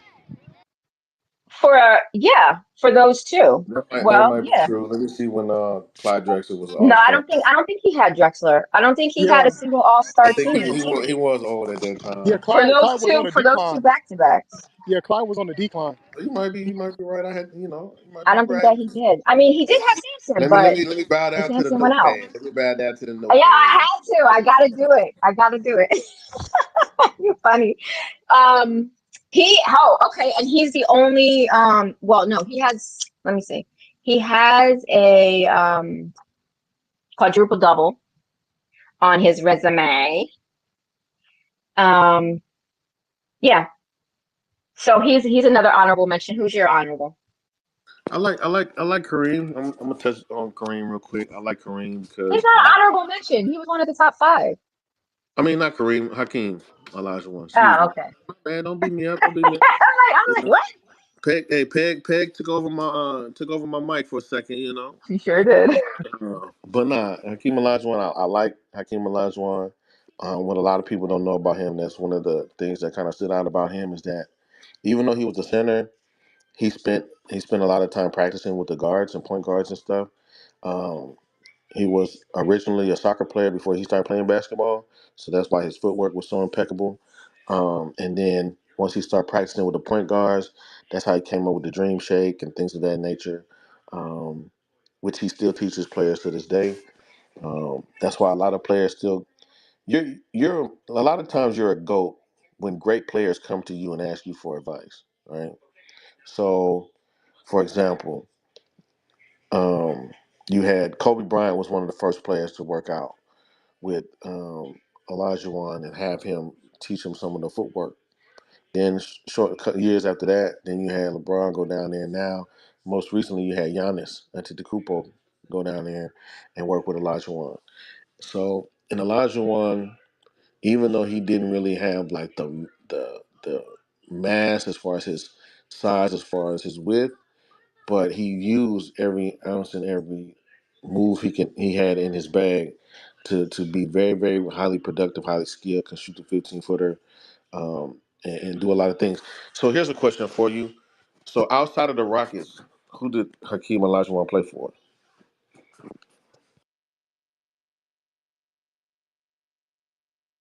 OAJ's in her notes. OAJ must be in them notes. OAJ, go ahead. No, I'm seeing my people in here. So you said outside of the Rockets, who did Yeah, Olajuwon play in? I who don't did even he play have that for? in here, but I didn't write that down. So he played for all right, let me see. He played for the Rockets and the Houston Rockets and the Raptors. Yep. The Raptors, right? Yep, he played with the Raptors. Okay. Yeah, the guy's outside freaking doing my lawn, so I was at the window. Can I multitask here? Yeah, the guy's out there. But anyway, yeah, so he played for the Raptors and the Rockets. Yeah. Okay, so who's your? You know what? You know who I'm gonna say, and that I didn't even. Okay, but he does have MVPs and he was All Star. But I have to mention him only because my uncle, he was such a huge fan. He was a huge Knicks fan. I did not like him in the paint. I just thought he was like too big and frumpy, but maybe that was at the end of his career. I don't know. I really didn't pay him too much mind, kind of the way I don't pay LeBron mind. But he was my uncle's favorite basketball player. It was Knicks everything, and it was Patrick Ewing. Now Patrick Ewing has a nice record. He was a big dude. He was freaking 7 feet. He was 7 feet tall. But I mean, he had a good record, but I don't know. He just so frumpy when he played to me. I just didn't see his athleticism, so it turned me off. And I don't know. And he wasn't super attractive. I'm so visual. It's not even funny. So I think that was another thing. But I mean, he has a good record. What's his he has three all defense and you know I guess he did his thing at the power forward position, but yeah, I just had to mention him just because my uncle, he always Patrick And Ewing everything. He had his jerseys, everything. did you just call Patrick Ewing a power forward? Wasn't he? Is that Oh what it was? Lord, have Or mercy, center? He Jesus. was in center, whatever. Oh He did play Lord, power forward. No, he did. come on, we need to update your notes. Um, Okay, well, I think he did. all right, so He was center. He was a center. hey, so I'm gonna go with this person. I'm gonna go with Allen Iverson. Oh, Alan I. I'm gonna go with AI, man. AI. He got a whole statue. Hey, listen, yeah, yeah, and people mad that the statue seemed like it was so small, but all the That statues was were. their beef with it. Yes, that is Yeah, but like, okay, but what most people don't know, all right, so I've been around that arena before in person, right? So where that walk is, all those statues are small because they're all on these pillars that it's like a little walk. It's not like Dr. J statue was actually on the ground and they built it from the ground up, right? But these statues of the other Philadelphia 76ers are all small. Charles Barkley's and stuff. All of those are small because if you if you guys ever pull up pictures of where they're at, they're on these little pillars like they kind of align the walkway. So you don't have much room to put a big huge ass statue on this thing. It's all oh, okay. small pillars. Yeah. So the pillars are like it kind of like these pillars kind of look like 2x4s that come up maybe like 2.5, 3 feet off the ground, and they put these players on one of these to commemorate them. So No, that's dope. I didn't know that. But yeah, I did hear.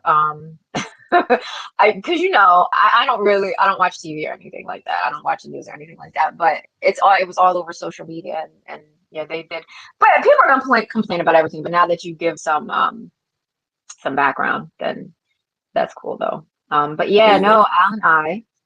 yeah. So AI, man. So when it comes to I love him. The dude was a beast. You know, he didn't win no championships or nothing like that, but he did mess up my Lakers' perfect playoff season when he won one game in the finals, which was a huge feat because he was going against Kobe and Shaq, and when the Lakers were really really dominant. So I mean, the Lakers was sweeping everybody that playoffs, and they were winning, by 10 or 15 points a game. So for him to come in and steal a game from the Lakers, that was huge. That was major.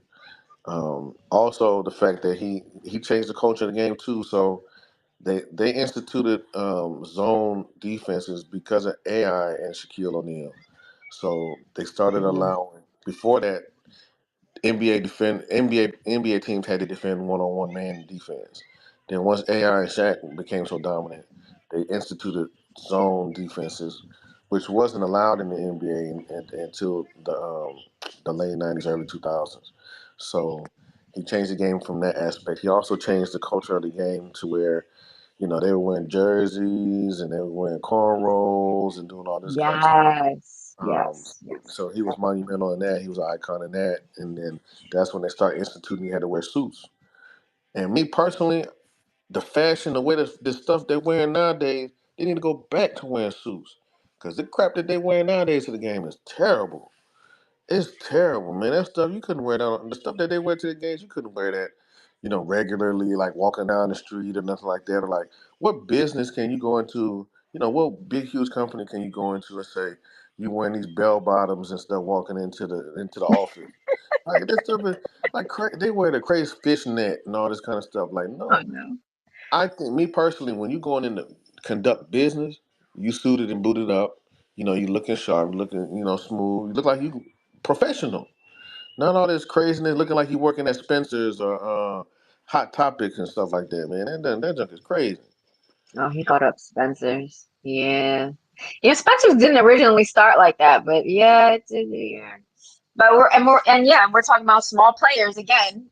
Steve Nash was taller than Allen I, but Allen I with his speed and he was just yeah. He definitely changed the culture with people with their wearing cornrows and stuff like that. But and he was cute actually. It was definitely easy on the eyeballs. But yeah, Allen I. But he had a little to him too. Rightfully so though. Let me see. Prove somebody.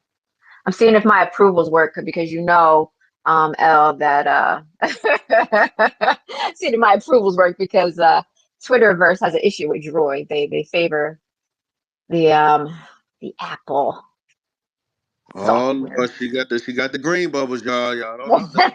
That person, she got the green bubbles. I touched base on the green bubbles the other night. Oh Lord, not the green bubbles. I do. Now you gonna keep calling me your bestie now, knowing that I'm your arch nemesis as far as that type of I don't know now technology. that you got the green bubbles now, man. I But will you do have the proudly blue check though. You do have the blue check on your account, so it might be sure all do right. That go towards on my my. verified followers. That's a whole nother conversation. Okay, so we have let's get on that because we have a speaker that popped up. Keandre, what's up? What do you have to contribute to the conversation? My question to everybody was who is your top five greatest of all time NBA players? Oh, okay. Interesting question there.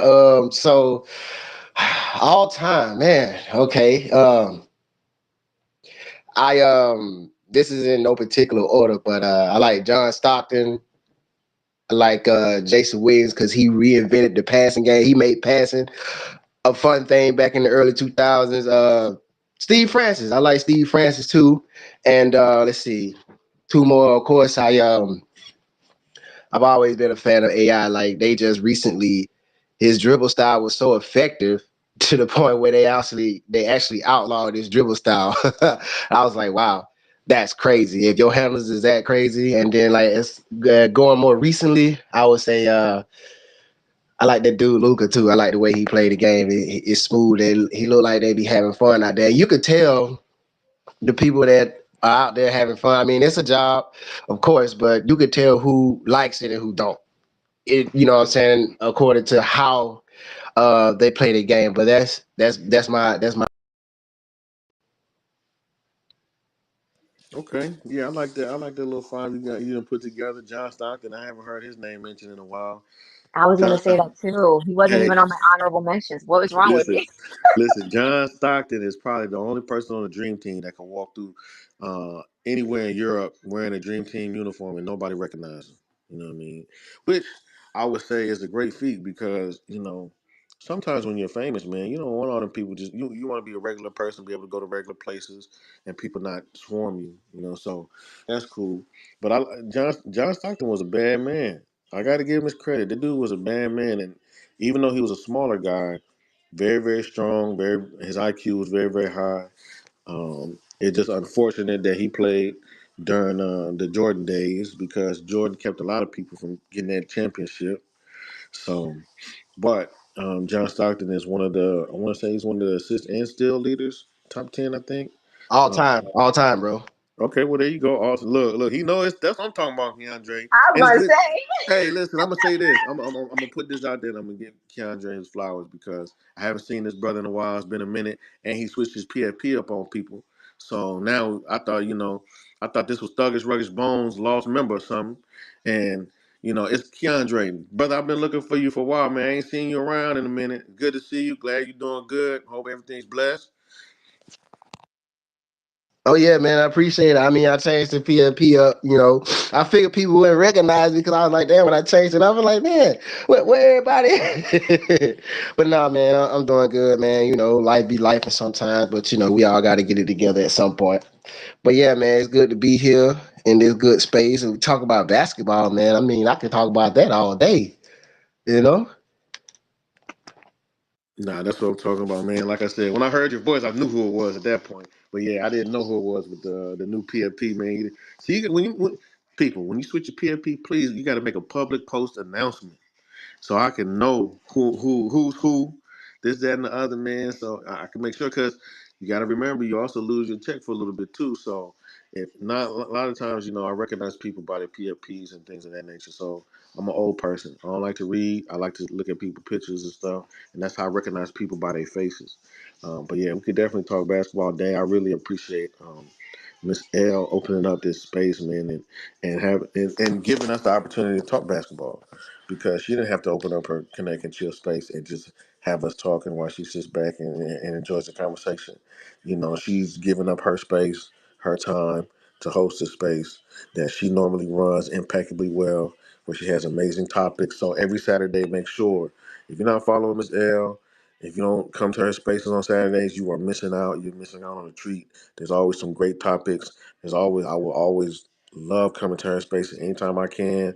I try to make it a point to schedule my time to come to her spaces because they're so phenomenal. And you meet phenomenal people from the Pepe community and all around the world and stuff. Yeah, man. So I highly encourage you guys, if this is your first time, it's not normally ran like this where we just talk sports. We talk about very, very deep conversations. We relax, we chill, we laugh, we have a good time. Please come back next week as well and enjoy a great conversation. All right, baby. Absolutely, I agree with that. This was actually my suggestion since Creative and I were chopping it up about basketball. I was like, yo, we could do a whole space on this. Let's just do that because we started at the last Connect and Chill, which really was a dope space. We got into basketball and it started monopolizing the conversation. So it's like, yo, let's just have a space about basketball. We could talk about this all day. Um, but not the Thuggish Workers Bone, yo. I I thought that was started Crazy Bone down there. I was I about to started say. singing it in my head. I didn't. You're funny. But I love yeah. Yeah, Stockton wasn't on my list. But yeah, John Stockton, how could he not be at least an honorable mention? That was funny. But yeah, he was a tiny little guy too. But not tiny. I'm tiny. I keep saying tiny because on the screen against the rest of the teammates and the opposing team, yes, they look tiny. But they're standing, the smallest person I mentioned stood 6 foot. They're not tiny compared to me, but they're tiny compared to the rest of their teammates. They just look tiny. But yeah, Stockton was dope. His name was a conversation over sports talks at the dinner table and stuff like that. So yeah. Um, where are we going with this? Um, so I had to mention his voice too. I love accents, y'all know that. So I was happy that he popped up here. I was like, yeah, let's hear Keandre. I don't care what he's saying. Let's just hear his voice. No, that's just me.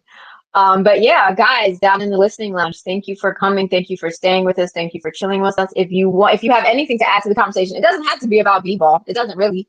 That's just what the focus was because I figured we needed our own space. Let Creative talk, get it out there. He loves the sport. He still follows it. I don't really follow it that much anymore. I'm doing other things. If I'm mentioning short people, actually somebody under 6 feet, wasn't that Jason Kidd? He was actually. Jason Kidd was like 6'4". Was he? No, why does he look so damn tiny? Now, if you went Are Hey, you like, you sure? go with that tiny shit, man. He stays I saying don't tiny. know. He Like, looks so tiny on the freaking. He looks so tiny. Why does he look that you know tiny? who you know who actually was tiny though? Nate Robinson. Cause me and Nate Robinson the same height, 5'6". So Nate Robinson is tiny.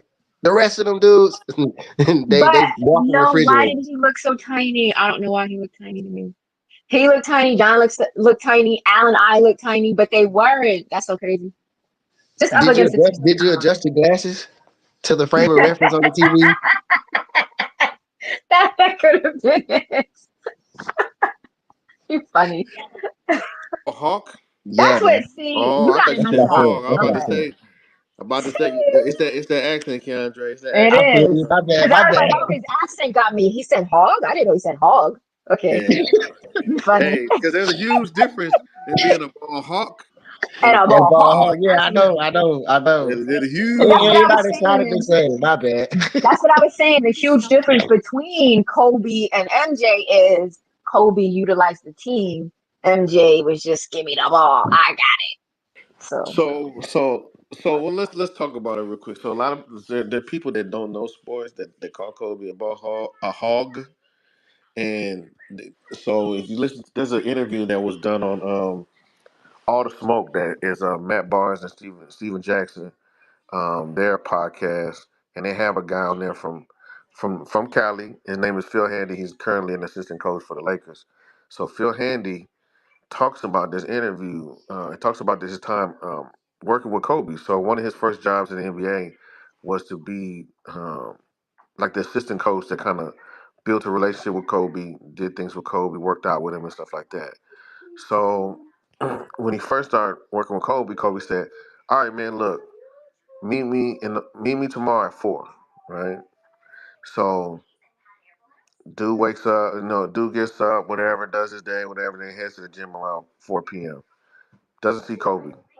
Comes back the next day to practice and was like sitting there. Kobe comes in. Kobe goes, "Hey man, where the hell were you at, man? I was looking for you yesterday, man. You don't, man. If you can't be there, then don't even, you need to quit. Not even had this job, man. You don't even know what you're doing, man." It was getting on the bus. He was like, "Hey man, I was there, but I didn't see you." He said, "Man, I showed up at 4. You said 4 p.m., right?" It's like, "No, 4 o'clock in the morning." He said, 4 o'clock in the morning, man. You supposed to be there. That's the time I start working. I don't know what you're talking about. These other guys, man, they working out at 4 p.m. He's like, "Shoot, I work out at 4 in the morning." He's like, "Oh, my bad. I didn't know." And then after a while, they start building a relationship. And then Phil Handy asked Kobe, he's like, "Man, why you such an asshole, man?" And he was like, "See, a lot of people think I'm an asshole because they think I don't trust my teammates and stuff like that. But I get up every day, go to work out at 4 a.m. in the morning. I'm here at practice. I work out 3 or 4 times a day. And I see these dudes coming 10 minutes before practice start. I see them being the first ones to leave the gym. I see them, they don't put in the work and they don't put in the effort that I do. So why during the game, after I put in all this work and effort, when I pass you the ball, when I know you leave early from practice and you show up, 10 minutes before practice start, I have more faith in me shooting over 4 people than passing this to that person. You know what I mean? And so that was the thing. Why should I trust you if I know you don't work as hard as me? Why should I trust you when I sit here and work my body to exhaustion and I sacrifice my family time and all the other stuff and you partying and doing all these other things? Why should I trust you? So I a lot of understand that. what I mean? A lot of times your work ethic is the reason why I don't pass you the ball. And that's exactly why he was an elite ball handler and a decision maker. And that's why they gave him the ball when the time clock was winding down, because he knew how to get it done. He knew who to give it to. He knew. That's just it.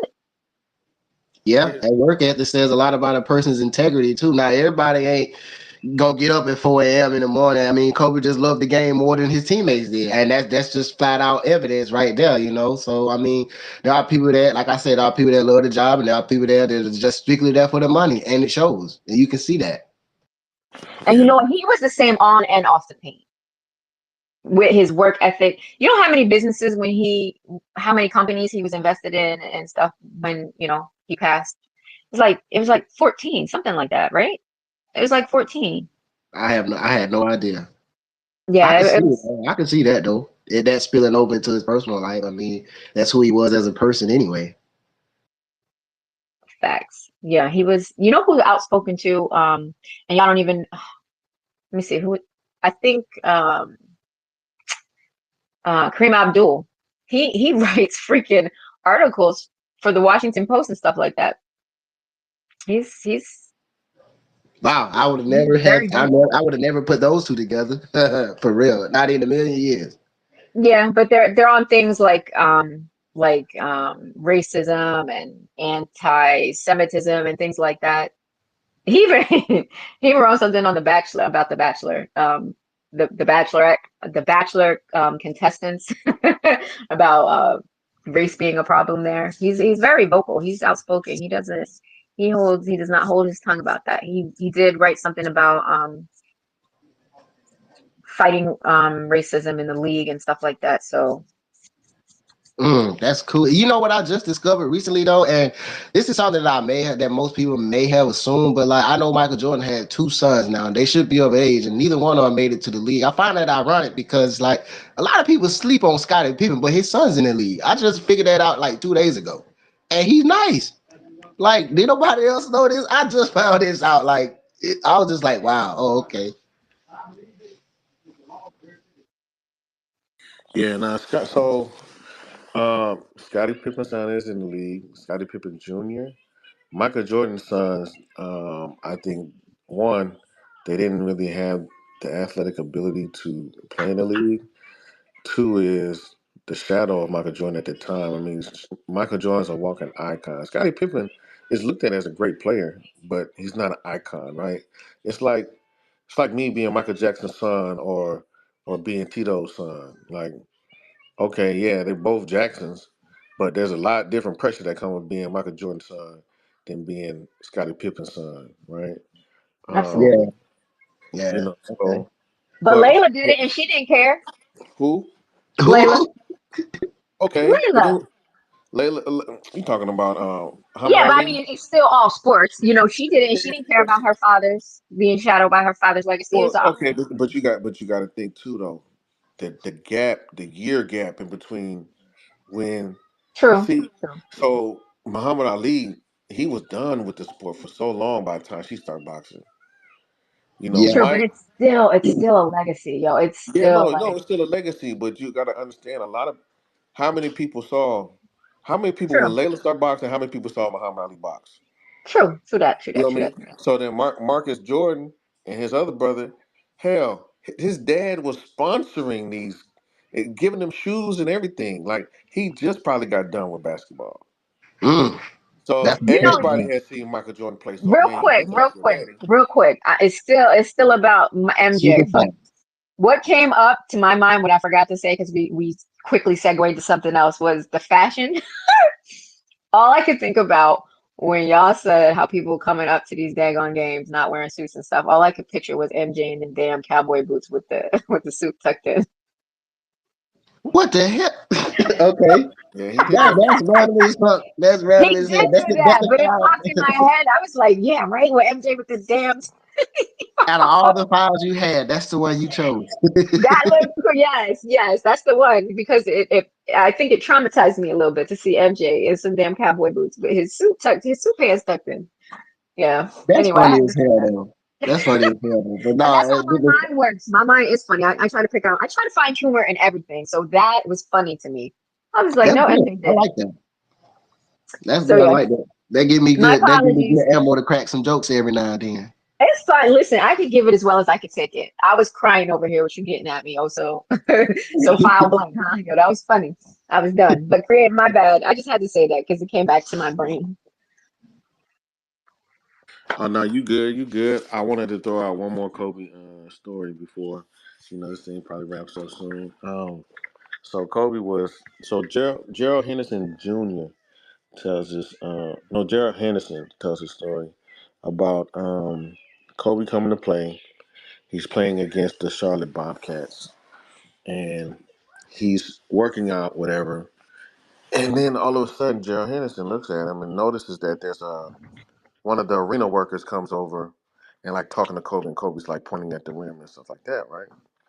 And so then he was missing, because he was missing shots and stuff like that, and it was shocking to see Kobe miss these shots. And so then when they came out with a ladder and they started messing with the rim or whatever, and then Gerald Henderson asked the guy, once Kobe was done working out or whatever, he asked the guy, "Hey, what did Kobe say to you?" He said he was telling us that the rim was a quarter of an inch off, and Oh, that the height was a quarter of an inch off. And he said, "Okay, so when you guys came out and checked it, what was it?" He was like, "A quarter of an inch off." Damn, so he was a carpenter too? Okay.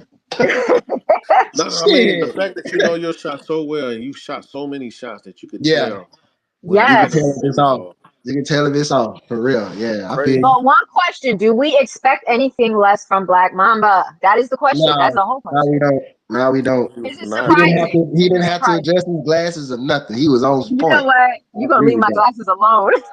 I like your glasses. They make you look sophisticated.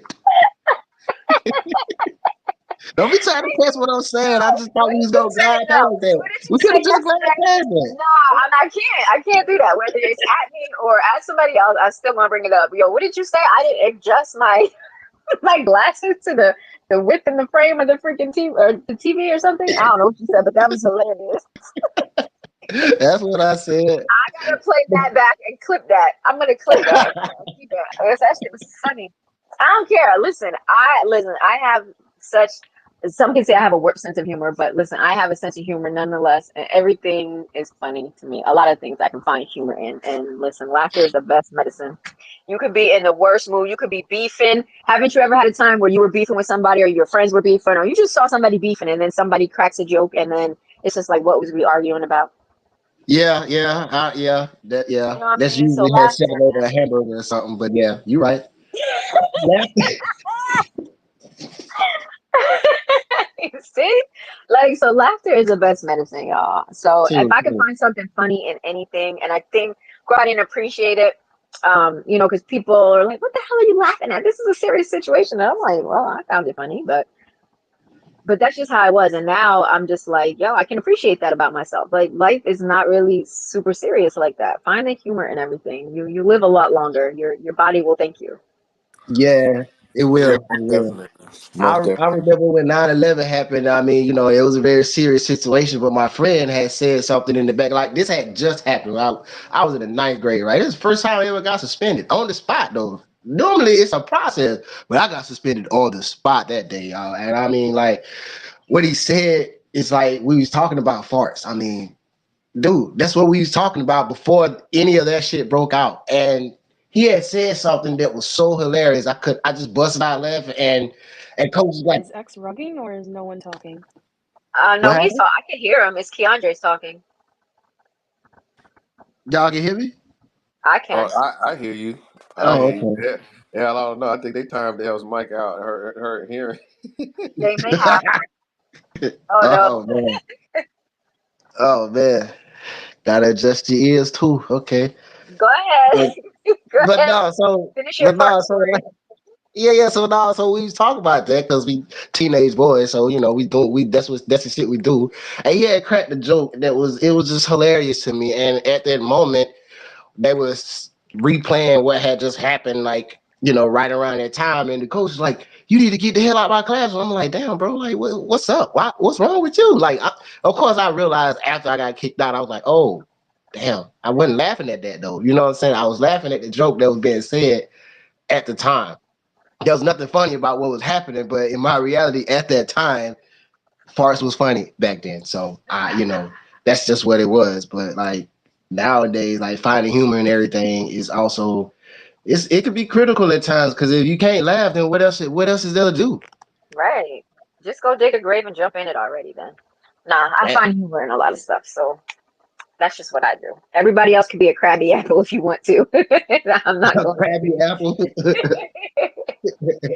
That's a thing, a crab apple. Where I grew up, it was, like in small town Millstone, we still had dirt roads back then, and there was little tiny apples. We never ate them because we were, I don't know, somebody told us the not to little eat. the little green ones.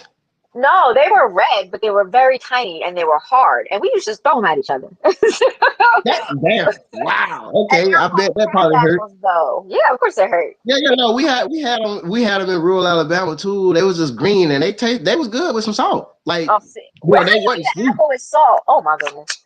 It was a crab apple. Come on now. Oh, mm-mm. That's like somebody telling me they put sugar in grits. Stop it. You bet not. Okay, You I don't bet know who not. would do. I don't know who would do such a thing, but okay. People do that. They put sugar in grits. I'm like, this is not farina. This is not cream of wheat. It's grits. It's salt and Right, butter. regular ass grits, salt, butter, and cheese if you want it. Or Like no, cheese if you like want it. that's like Yeah. yeah, that's just like putting ketchup on scrambled eggs. I'll never understand Oh that. my gosh. Why my sisters and brothers put ketchup on scrambled eggs and then they would put, now this is weird, I'm telling you. Is they put ketchup in their rice. How you put What? ketchup in rice? Yes. Yes, yes, Who yes. thinks about shit like that? What? I don't know, but they did it. I'm like, y'all nasty. Oh Nasty. man, yeah, they missing a few brain cells, man. I don't know. Ketchup and rice like Probably all them crab apples we pegged them with. But that? Hit them in the head enough time they go to eating any damn thing. Oh, okay. yeah, you gotta remember we were rougher back in the day. We didn't wear Yeah, helmets, true riding that. bikes. We True that. True that. The only time we got roughed up is we let the street lights beat us home. That was an ass whooping off right. the rip. Imagine having a whole day, having the time of your life, forgetting, losing track of time in the middle of the summer where you get the most daylight and the street light pop on and you ain't on the front porch knocking at the door. Well, actions have consequences, Keandre. That's true. That's true. That's true. And then, like back then, we had village and communities. Everybody looked out for everybody else's kids, and you had to go to a farm. I had parents that knew every damn about it, so I couldn't be out of pocket at any point in time. Right, so you should have never been late because everybody up and down the block was reminding you, Keandre, why you not on your porch? Mm-hmm. Yeah, nah, but sometimes we be halfway across town riding bikes, heading back to the house, and we get caught by somebody that's driving to the other side of town. They go home, and then they'll call my dad now because my dad them sometimes they don't be there. And when we realize that, I'm like, shit, we got a little extra, little more time. Nope. every now and then it didn't pan out that way, and it hurt. For a little while, the world stopped, everything stopped, and then when it got done, everything started back again. That's what I used to think as a kid. You know, the TV stopped playing, people stopped walking, you know, shit like that. Because And then getting the all room of a was the sudden end of the we world. were that movie Wally. Okay. Yeah, just for a Yeah. second. And Yeah, then just for when a it was all second. said and done, everybody started back moving and stuff. We just sitting there, we the only ones sitting there crying. See, that's the mark of a dope space. Look, we started talking about basketball, then we went to personal stuff. See, we are connecting and chilling today, even though it's primarily basketball. We can talk about anything at any time. But That's true. this was a great space. Thank you guys so much for coming. And you know what? Creative. I feel like we had the same top five. I think we did. Uh-oh. I think we did. Let's go. Let's go. Let's go. Let's run it back. We had Kobe. We had Kareem Abdul-Jabbar. We Yeah, had Wilt Chamberlain. We had yeah, MJ, and we had Bill Russell. yep. Woo woo! Ah, she went back. She found that file, bro. Pulled it up. There it is. Oh, Keandre can't come to our spaces no more. Hell yeah, she Nah, right clicked on you that one, make bro. She you right make clicked me on that one. laugh. You made me laugh. No, so we did. So that's dope. But I'm gonna throw the mic. Thank you guys. Thank you, Tiona. Hey. Margie for hanging out with us. I think you were with us for quite a minute. And Aspen down there. Thanks for hanging out with us. Thanks for rocking with us. Next time, feel free to grab a mic and come up and talk, ask questions. It doesn't matter. Safe space. You can talk about anything. You could fart on the mic. We'll find it funny. And I'll say, hey, that's not very ladylike or very gentlemanly like, and still laugh about it anyway and tell you smell through the mic and all that good stuff. But y'all are free to come up and ask anything at any point. This is Connect and Chill, even though it was focused on b-ball. You see, we went to, back in the day stuff, talking about crab apples and all that stuff. That's the mark of a good space host, co-host, and all of you guys, speakers and people in the listening lounge who support us every single time. So that is my wrap up. I hope that you guys enjoy the rest of your freaking Saturday, whether it is morning, whether it's afternoon, whether it is evening, whatever time of day it is for you. I hope you enjoy the rest of it, relax, recharge, get your goals set for next week or start them tomorrow, either way. But enjoy the rest of your day. And I'm going to pass the mic to Creative before we give it back to Elle to close up the space. Hey, yo, everybody! Thank you for coming. The people that popped in, the people that got a mic, the people that spoke, all the people that's going to be listening to this later on, man. Just hearing people, having a good time, enjoying life, regardless of what the topic is. Right? Today we talked about basketball, but we just like to have, like it says, connect and chill. We like to connect, chill, have fun. Man, Saturdays are usually when people get to start their weekend because Fridays most of us work, but so Saturdays is always good to wake up, get positivity, get good vibes, things of that nature. So Miss L, we cannot thank you enough for handing over your space and letting us rock in it. You know what I mean? And you just sitting back and enjoying everything, man. It says a lot about your character for you to be able to allow other people to rock out in your space. Not a lot of people are willing to do that because they're so controlling over their spaces and stuff like that. They're so hands-on, they're so micromanaging that they don't really like to give the steering wheel over to others. So the fact that you give others the opportunity to come into your space, not only speak freely, but also be able to co-host and lead some of the conversation, that just shows how great and kind your spirit is. So we thank you for that. Can't thank you enough. Everybody, once again, please, every Saturday morning, make sure you turn on notifications for Elle, because every Saturday morning she has Connect and Chill. It is it's a phenomenal space for you to just get, like I said, positivity. Fill your cup up with positivity, because throughout the week we get drained. Make sure you support. Make sure you show some love. Follow. Make sure you just follow OAJ. She'll come into your space and be the spark in the room. Make sure you follow Intricate One, Keandre, Margie, Aspen, everybody that's in here. Or hey, everybody's good people. So show some love, build your community, and let's continue to connect and chill. Now I'll pass it over to Elle. Thank you. Thank you. Perfectly said. As we wrap up another Saturday here together of Connect and Chill, I just want to extend a huge thank you to OAJ and Creative for this very informative discussion that was filled with passion and lots of laughs. It puts a huge smile on my face when I'm listening to people talk about topics that they enjoy.